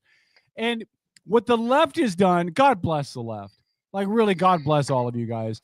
The people at the American Eagle offices right now are so happy with you because you have taken their brand and you've magnified it. And now, Catapulted it to the now moon. everybody wants to buy jeans from American Eagle, which, by the way, aren't even that great jeans. My youngest daughter shops there all the time. They're jeans and they're overly priced. But now they are overly priced. People are buying the shit. They are overly out of priced, those, yeah. Yeah, buying But the shit I will out tell of those you, overly the priced best jeans. But it's the most comfortable pair of jeans I have ever fucking worn. I'm telling you right now, man. I'm like, as a man, you don't go get to buy jeans that feel soft on your fucking skin and then moves with you and stretches and everything else. I'm like, where the hell have these been my whole life? Holy shit! I felt like I was wearing a leotard. It was crazy how comfortable those jeans were. Do you know where I buy my jeans at now, Paul? You're gonna kill me. I'm gonna lose my. I don't know, for this. but the one time I saw you wearing skinny jeans was almost about too much for me. Well, I can fit in skinny jeans now, so shut your whore mouth. I've been buying my jeans from Buckle. What? Okay. Yeah, I kind of like that place. The jeans are expensive, but God, they look good. Yeah. My ass has never looked so hot. Buckle is absolutely, they're a great fucking product. Absolutely. I like 100%. I get my jeans at Bimart because they have a good price on Carhartt. Okay. Well, Tom, go buy yourself a pair of jeans at Buckle. Yeah. And you will break them out on special occasions because you will look good and you will feel good. I'm telling you, son. My balls, the feel, my balls sing every time I put one of these pairs of jeans on from Buckle. Right. My balls literally sing. Nothing can help this shit show that much. I am wow. I am much too much of a shit show for a pair of jeans to help me. So I didn't. Well, okay. Angie, maybe you could answer a question for me. You said whiteness is a Nazi race theory. Are you? Explain what you mean by that, because I could take that in a number of different ways. I think she means the whole "I don't see race." I don't know. Well, I can tell you, I grew up. That's how we were taught when we grew up in the 80s, wasn't it, Kevin? We were taught to not see race, and you know what? I honestly, to this day, believe that's absolutely the best way to see things. And I don't get the need to point out race. I don't see the need to involve it in conversations unless you're trying to describe a perpetrator of somebody who stole a purse or robbed a bank. It just doesn't make a lot of sense to me. So my experience was a little bit different than yours, Paul. Yes. Only because I grew up in Stanwood, which was a very little town in North Snohomish County, and there were no African American people in that town. False. No, shut up. I'm not done. There were no African American people in that town. And then a family moved in. Then a family moved in called the Whitesides, and they lived there for a year, and then they moved. And so when the Whitesides came in, that were an African American family, we snickered because it's a funny last name for a black family, and they were different because we'd never had a black family in town before, and then they moved. So, like, to say I don't see race, like that it's not true. At least in my experience, right? I certainly saw it.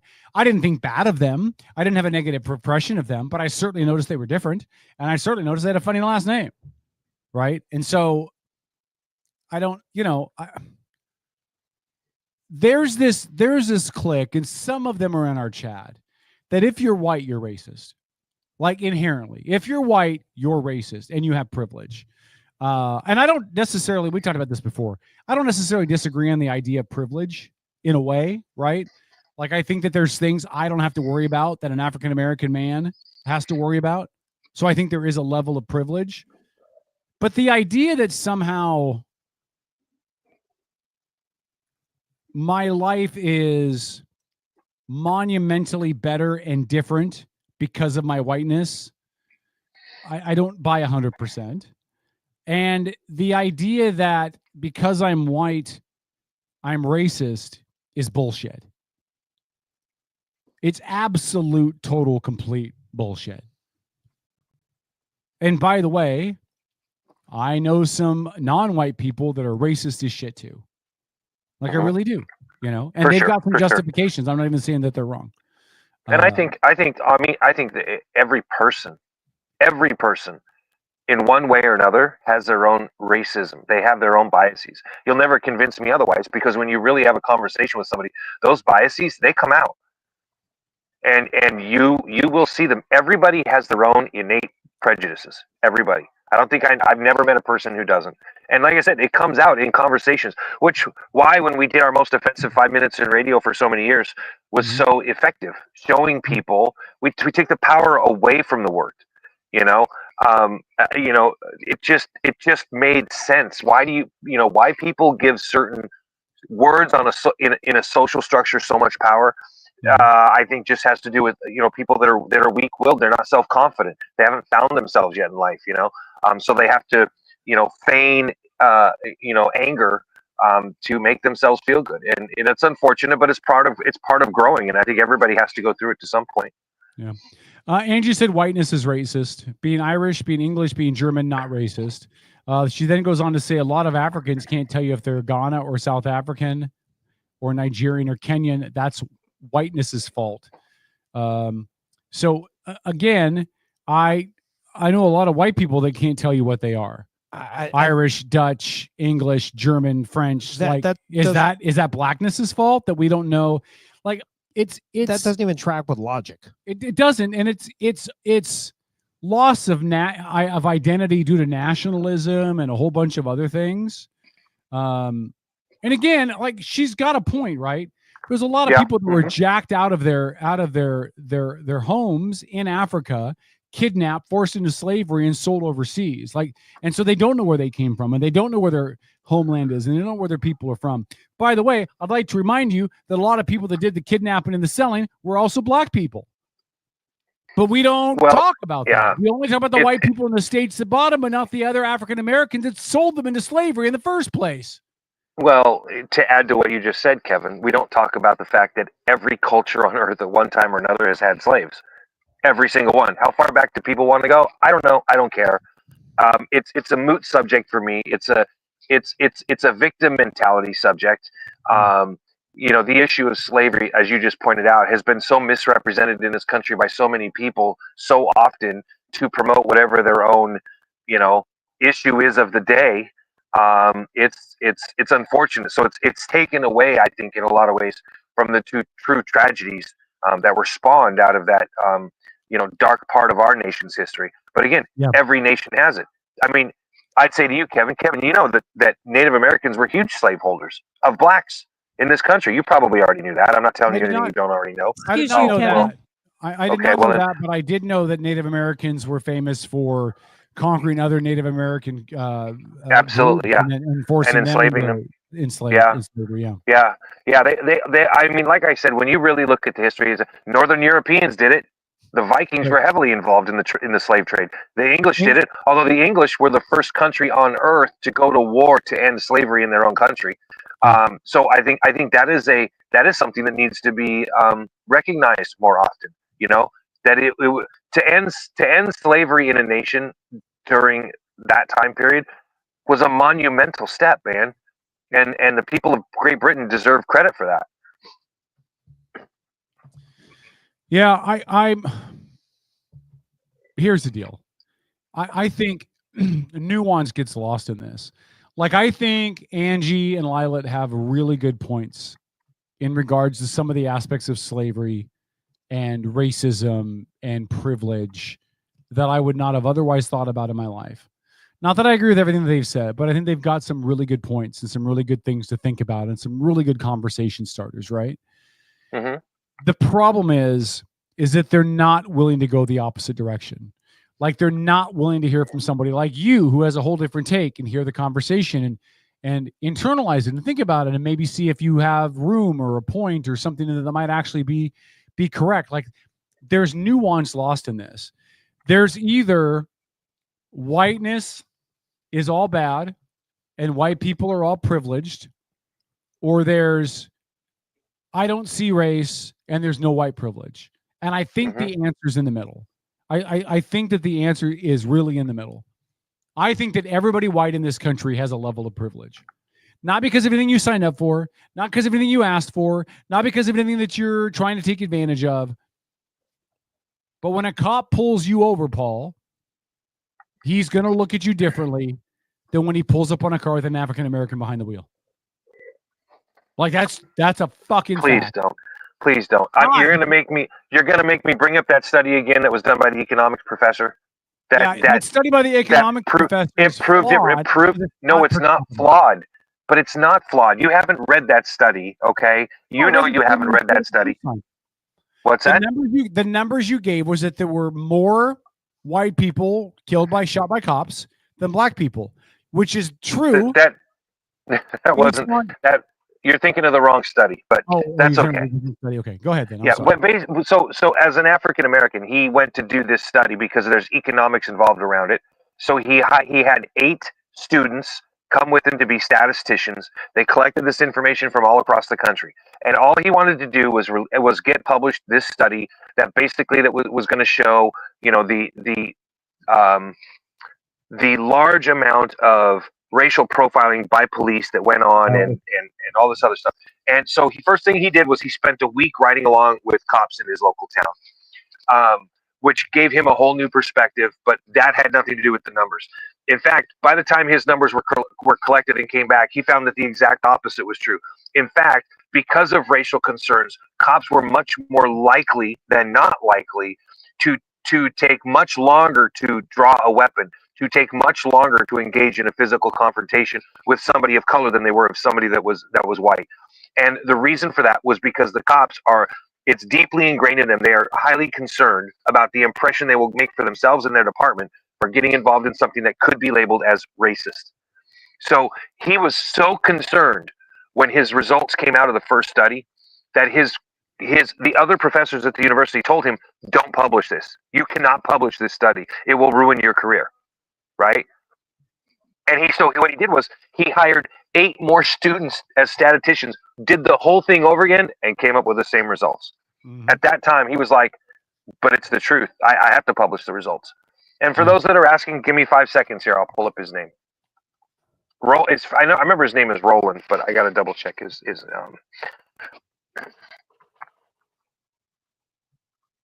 Hello? Anybody there? Oh, yeah, we're still here. I'm waiting for you to bring. Okay. So it'll take me just a second. Yeah, that's your cue to keep talking there, brother. Keep talking. Okay. No, I just listen. I think it's a nuanced conversation that has to be had, and I think that there's certainly. Yeah, his name is Roland Pryor. Racism is certainly still alive in this country.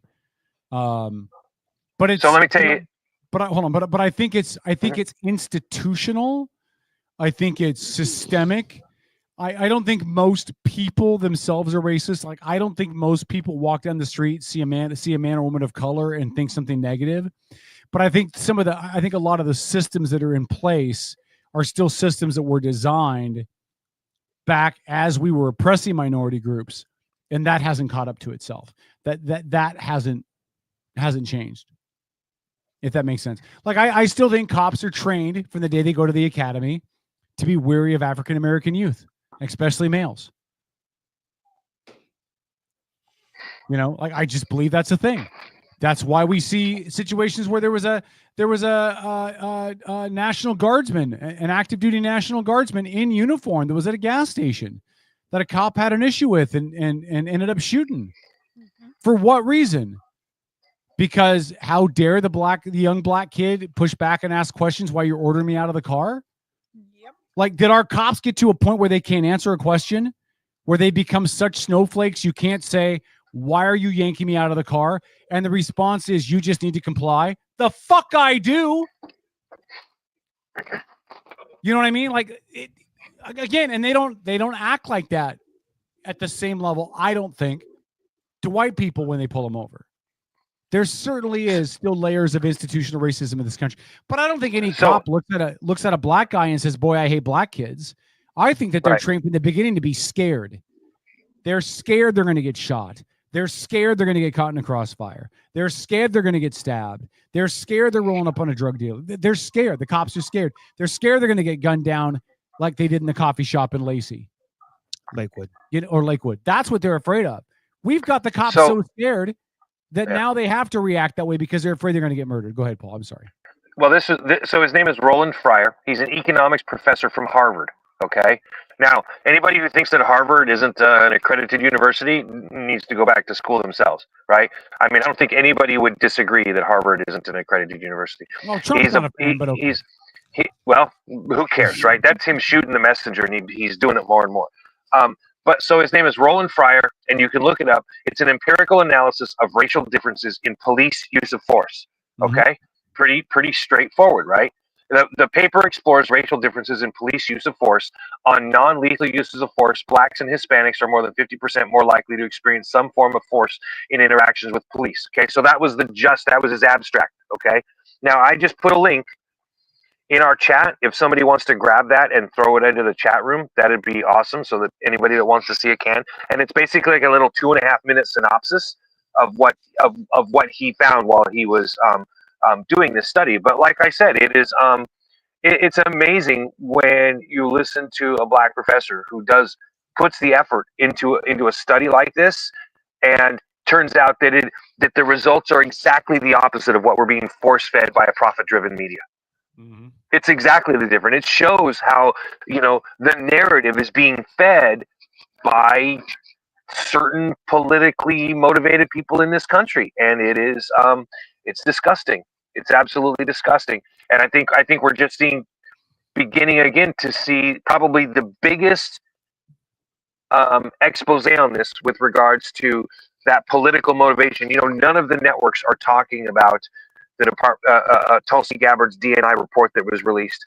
People have been referred to the Department of Justice for prosecution, including James Comey, and so has the head of the FBI under Trump in his last administration. I can't remember his name off the top of his head. I can picture his face, can't remember his name. So multiple people, because of those false reports about Trump colluding with Russia to win the 2016 election and all that whole Russiagate thing, people are going to be prosecuted for this, and no networks on the left are covering it. Why? Because it goes 1,000% against the narrative. 1,000%. They're not talking about things like the fact that after all of this lawfare and stuff that was done to Donald Trump, now people that have power are giving them the same treatment. And so what's really interesting is did you guys know that Adam Schiff is being prosecuted now? Yeah, I read that. He's being prosecuted for committing mortgage fraud. Yeah, that's a big no-no. Who else is being prosecuted? Oh, the prosecuting attorney from New York. The black lady that went after Donald Trump, Letitia James. Mm-hmm. Why? Same exact thing. Mortgage fraud. It's people that are in positions of power think they can just do whatever they want. A lot of them do. Donald Trump does. He's freaking admitted it. You know, it's you have to be willing to set the standard. You can't say nobody's above the law, prosecute Donald Trump. Oh, these guys did nothing wrong by making up the Russiagate stuff. You don't get to say that. That's not how it's supposed to work.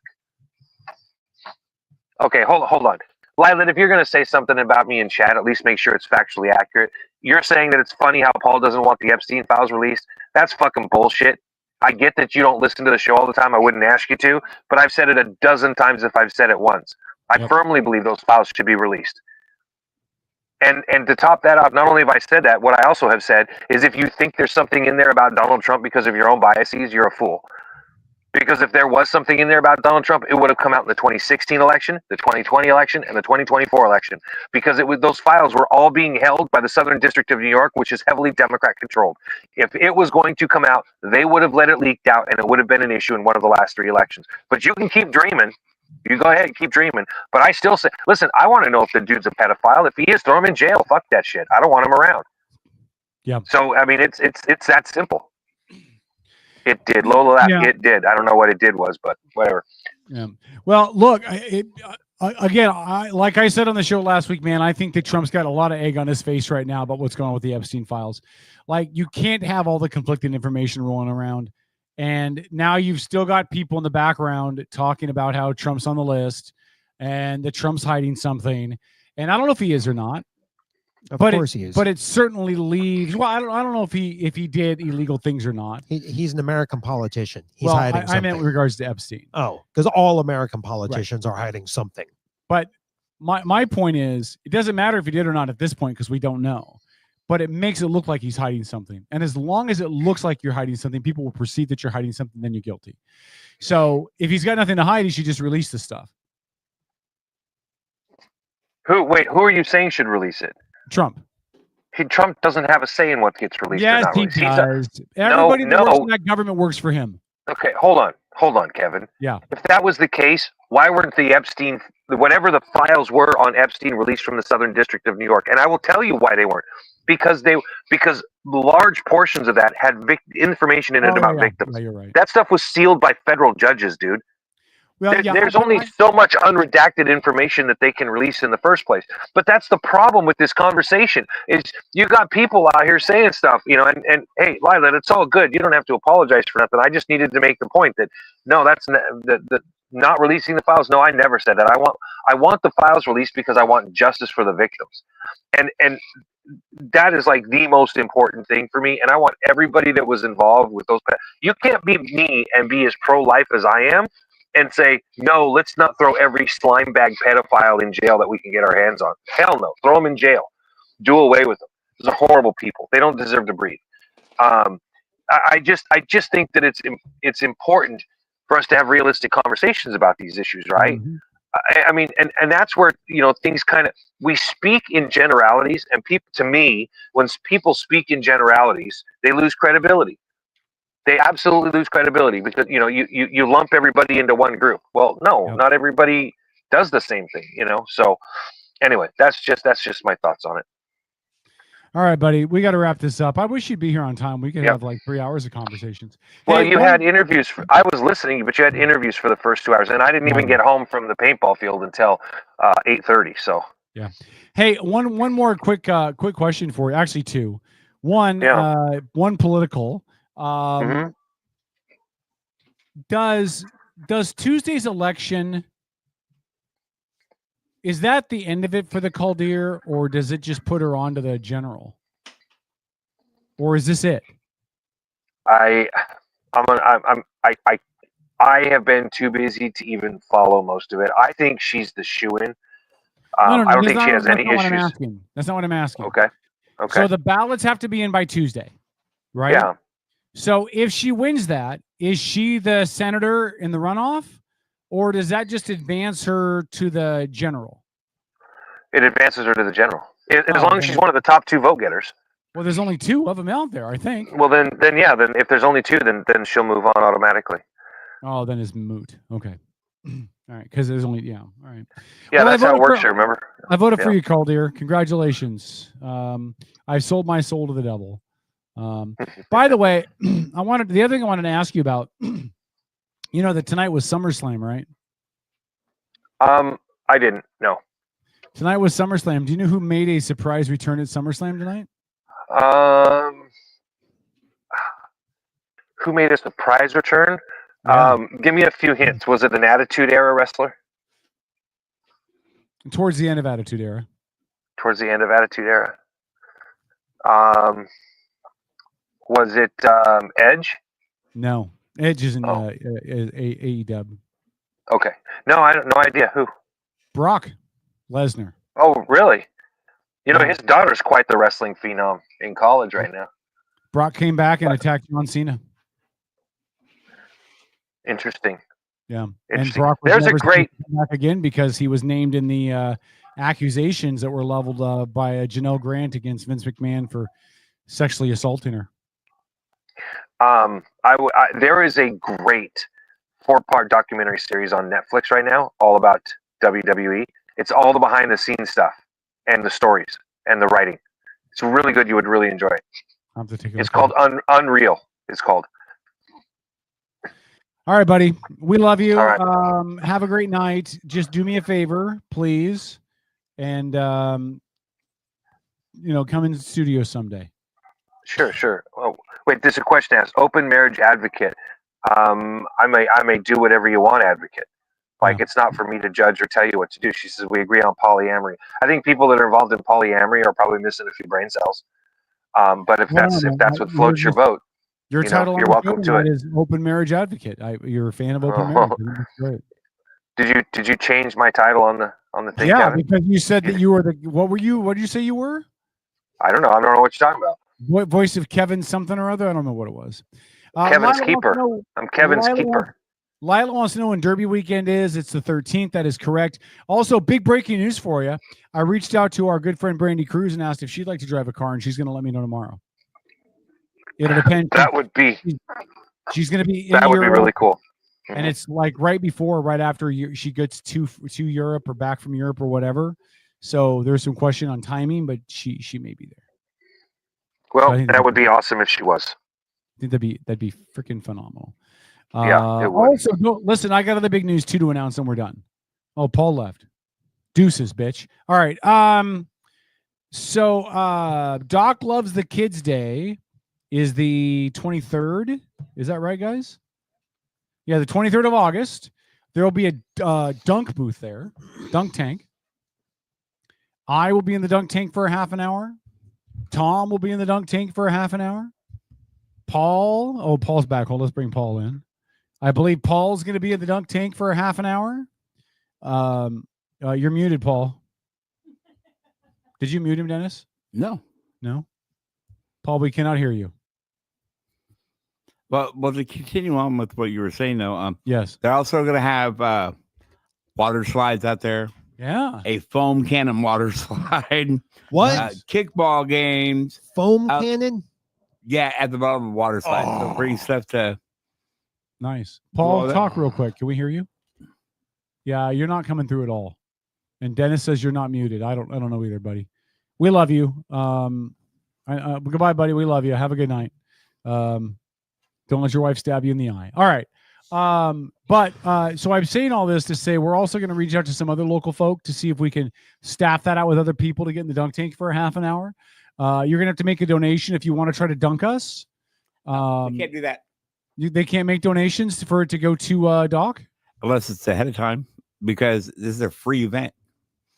All the people that are coming there is to do stuff for free. Buy your tickets now. So we can't raise money for it by letting them dunk us? No, people are coming there to do stuff for free. Oh, they just dunk us for free? And people want to sponsor, hey, I'm going to give $5 for everyone who dunks Kevin during a half an hour. Yeah. Ahead of time. But we could have a donation box there if they wanted to donate, right? Probably. Okay. All right. Maybe we'll do that. I'd like to raise some money for Doc Loves the But Kids. we can't go, oh, no, you can't throw a ball unless you're paying money. Yeah. All right. But so if you guys want to be a part of that, if you want to see if you can dunk me, more power to you. We'll be down there. We'll have times figured out. Lori and I have discussed some people that we'll reach out to try to get them on the bar for that. I think it'll be a lot of fun. And really what Doc's doing for the community is phenomenal. So we'll get you times and more information on next week's show. Lori, were you going to sit in the dunk tank? No? Yeah, God forbid you help that community, man. You just, I'm so glad you didn't get elected. Okay. Oh, Anyway, let's reach out to Dave McMullen and Hanny Baxter. Dave never answers me. Because Dave doesn't like you. All right. You can get to Dunk Kevin if you're there when I'm in for the half hour that I'm in, Tegan. So yeah, I'll be in there. I know someone who's driving from Okanagan. You think so? Yeah. I may not tell her when I'm going to be in the tank. I'll be on the 23rd. On the 20th, but I'm not going to give specific. I'll post the It doesn't matter. It's not like you jump in the car and drive from Okanagan to here in 2 hours. I mean, you plan the day. Lila said Hanny's going through a lot. She can't. Yeah, I didn't know if anything was going on with Hanny. So hopefully she's okay. We love her on this show. So if there's stuff going on, I wasn't aware. And Godspeed to her because I do love her very much. All right, let's do parting shots. Dennis, do you have any parting shots for the show tonight? Yeah, I have a bunch. I want to shout out to ECP for coming in. Yeah, boy, it was a lot of fun, man. Hold on, before we go too far, can I please give Dennis props for setting that whole interview up? That was a good job. I'm always leery about this stuff because I don't have any knowledge of hip hop and the scene and all that kind of stuff. I'm sure they walked out of here thinking I was a fucking idiot. But I really enjoyed having them in here, and I hope we have them in again. So Dennis, nice job on setting that up. Good work. And it's pretty cool to talk to Kid Sensation too. Try to get me an autograph photo, will you? I could probably for my bathroom. Don't tell him it's going in the bathroom. That's kind Tell of him weird. it's going in the bathroom. Photo of all of them. But Dude, tell him it's going in the bathroom right next to my autograph photo of William Shatner and Eddie Guerrero and my autograph T-shirt from Yellowstone, and yeah, I got a lot of good autograph stuff in there. Eddie Money, yeah, I got a lot of good stuff in there. And also, Lila said we can dunk Lila. Did you mean literal or that figurative for something sexual? I don't know. Go ahead, Dennis. Sorry. I've also recently been asked to take over what's called a funny night out. It's the third Thursday of every month. It's Tracyton Movie House. That's a Miss Comedy My night production. by Miss My Presents. Okay. Miss Maisha Mosley. And yeah, her current DJ is in the military and he's getting restationed. So they thought I'd be a good fit. So I will be starting in September, but there is one coming up on the 21st of this month. Tickets still available. And just look up on Facebook, A Funny Night Out. On the 21st, okay. Or Miss My Presents. I'll go to the one in August. I can't do the one in I'm sorry, September? I'll do the one in September. I can't do the one in August because of the fair. Kitsap County Fair is coming up. Kitsap Great Escape will have the booth and the portable escape room down there, which means I'm going to be down there a fucking lot. But it'll be a really good time. I love the fair, and they have corn dogs. Yeah, the Derby is corn dogs. The 18th. Well, we have tickets on the 23rd, Saturday the 23rd. Oh, I forgot about that too. No, I'll be there for sure. Rick, Well, the 18th will be my debut. Get in touch with me, Rick. We got to figure out what times and stuff, so I know time to leave the fair. Okay.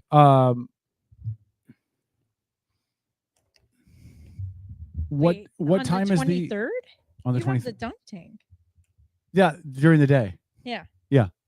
And we have a thing. Chocolate Kids Day is like noon to 3. Yeah, noon to 3. So we just have to coordinate. Yeah. And then you're going to the fair. No, and I will not be at the fair on that Saturday. I'm not going to be able to. Got it. Just Don't worry, gotta most fix of the schedule. counting won't be either. I got to fix the schedule.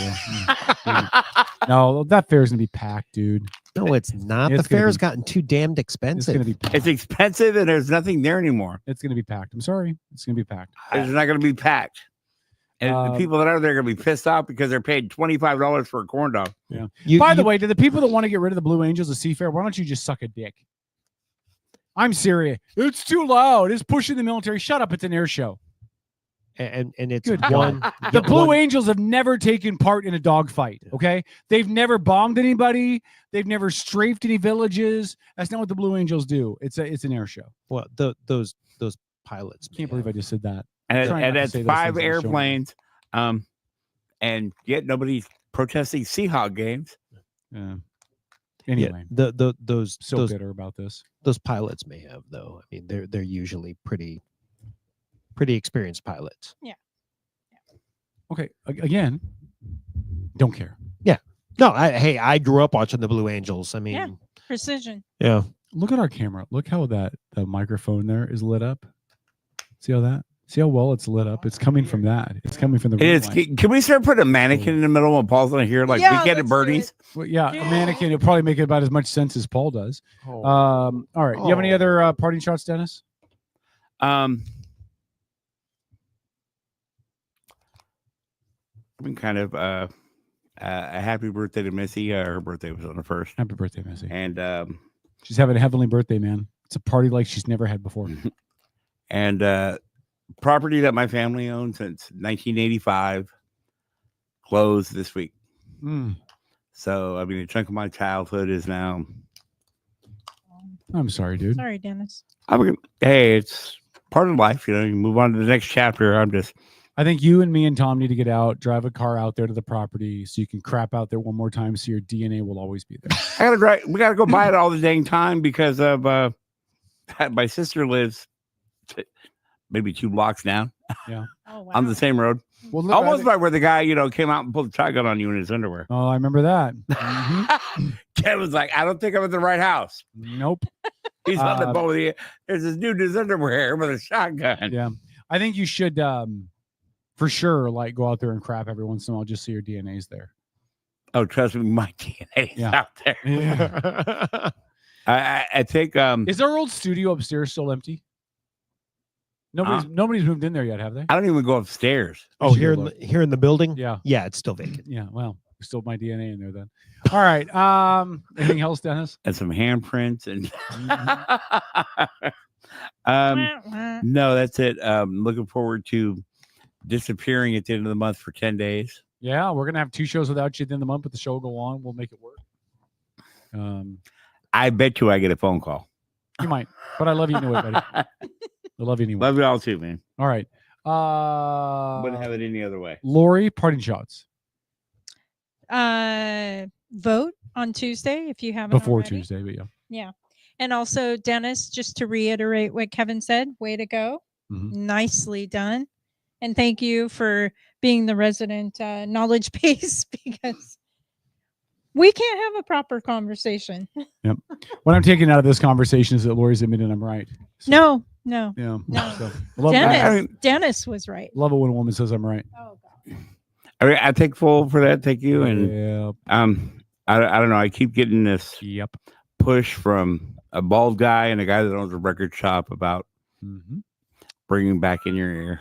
You should. You totally should. So we got the gear, man. Why don't you use it? Yeah. I've already got the page set up, and I'm pretty sure I know what band I want to have for episode 1. So okay, do it. Look for that. Well, if you'd like me to come and run boards for you, we can switch sides. I'll run the boards for you.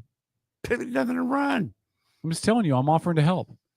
You can come down and help. Okay, good. It's not. I'm still gonna use all your shit, but you know. It's our shit, man. It's our. I know how to run it better than you do anyway. Our shit. I can run it. It's our shit. That's good. I can run the main board. I running your board into it and stuff is going to be a little bit much, so I won't even. No, you're not even going to have to do that. I'm not going to do that. No. But I'm going to simplify it. Yeah. Just leave us all the mics and stuff. That's all I ask. Tom, parting shot. No, I'm going to scatter them around the mall, and you're going to have to do a scavenger hunt. Be a scavenger with hunt. clues written by a stoner. That's great, man. We're gonna walk around here, kitty, kitty, kitty, kitty, kitty, kitty, kitty, kitty, kitty, kitty, meow. All right, Tom, do you have any comments? Yeah, I gotta go to the bathroom, man. Let's wrap this shit up. It's Paul's fault. No, do you have any other? No, seriously, not really this evening. So I do. I want to reiterate what you guys have already kind of said, and kind of throw in there also, Dennis. Thanks for introducing us to your Lumpia hookup. Oh yeah. Shout outs to the Lumpia King. Yes. Yeah, I'm glad I have connections, and everything gets to work out and cross promote, and they're good. I'm ready to go home and cook some. So yeah. Could you guys shut up and let's get out of here? All right. My parting shots are as follows again. Listen, I had the opportunity to go to the Bremerton Food Truck Festival down on the Bremerton waterfront on Saturday. Really good time, really good fun. I did a walkthrough of the of what's it called, Quincy Square, and that was nice. They had a film festival going on at the Roxy. It just feels really cool. My son wasn't impressed, but I think it's pretty cool. I think it was a good idea. Yeah, I mean, I just get out and do stuff, right? Just get out, do things, experience your community. And then lastly, I'll back up what Lori said. Figure out who you need to vote for and vote. Get those ballots counted. Get those ballots cast by Tuesday, so that there's no risk that it doesn't happen. And you know, get your stuff figured out. Okay, get your stuff figured out. Get your stuff. Get your votes in. All that good stuff. I was trying to find some Jeffrey Epstein jokes, but I can't find any, so we're gonna call it good. It's Outlaw Radio. We'll be back next week. Do we have any guests scheduled for next week that you're aware of, Lori? Yeah. We do? Yeah. Who? Huh? She said she has to reconfirm. Is it a political guest or a friend guest? Both? Has this person been on the show before? Yeah. Okay, I have a guess who it is. I'll ask you off air. She loves you. She loves me? Oh. This might be that one girl from the Derby that wanted to stab me in the eye with a pen. And lastly, to answer a question, the Derby is going to be at 2:30 next month. On the 13th is when the gates open. Time trials will start at 4:30. There's no time trials there. There's no time trials? So just ride-alongs? They will do what they call hot laps ride-alongs. Yeah, hot laps ride-alongs at 4:30. Because the season is technically over. Yeah. So the top 10 from both classes will have races that night to see who's the, heavyweight champion of the world. Yep. And then after that, it's madness and outlaws. And by the way, Amanda, our good friend, yeah, who will be on this show later this month. She wasn't a fan of mine, was she? And she was, well, she's not a fan of mine, I don't think either, but she texts me a lot. But she said whoever was driving Matt Gilbert's car before, are they going to drive it to the tire again? Thanks, Amanda. That is awesome.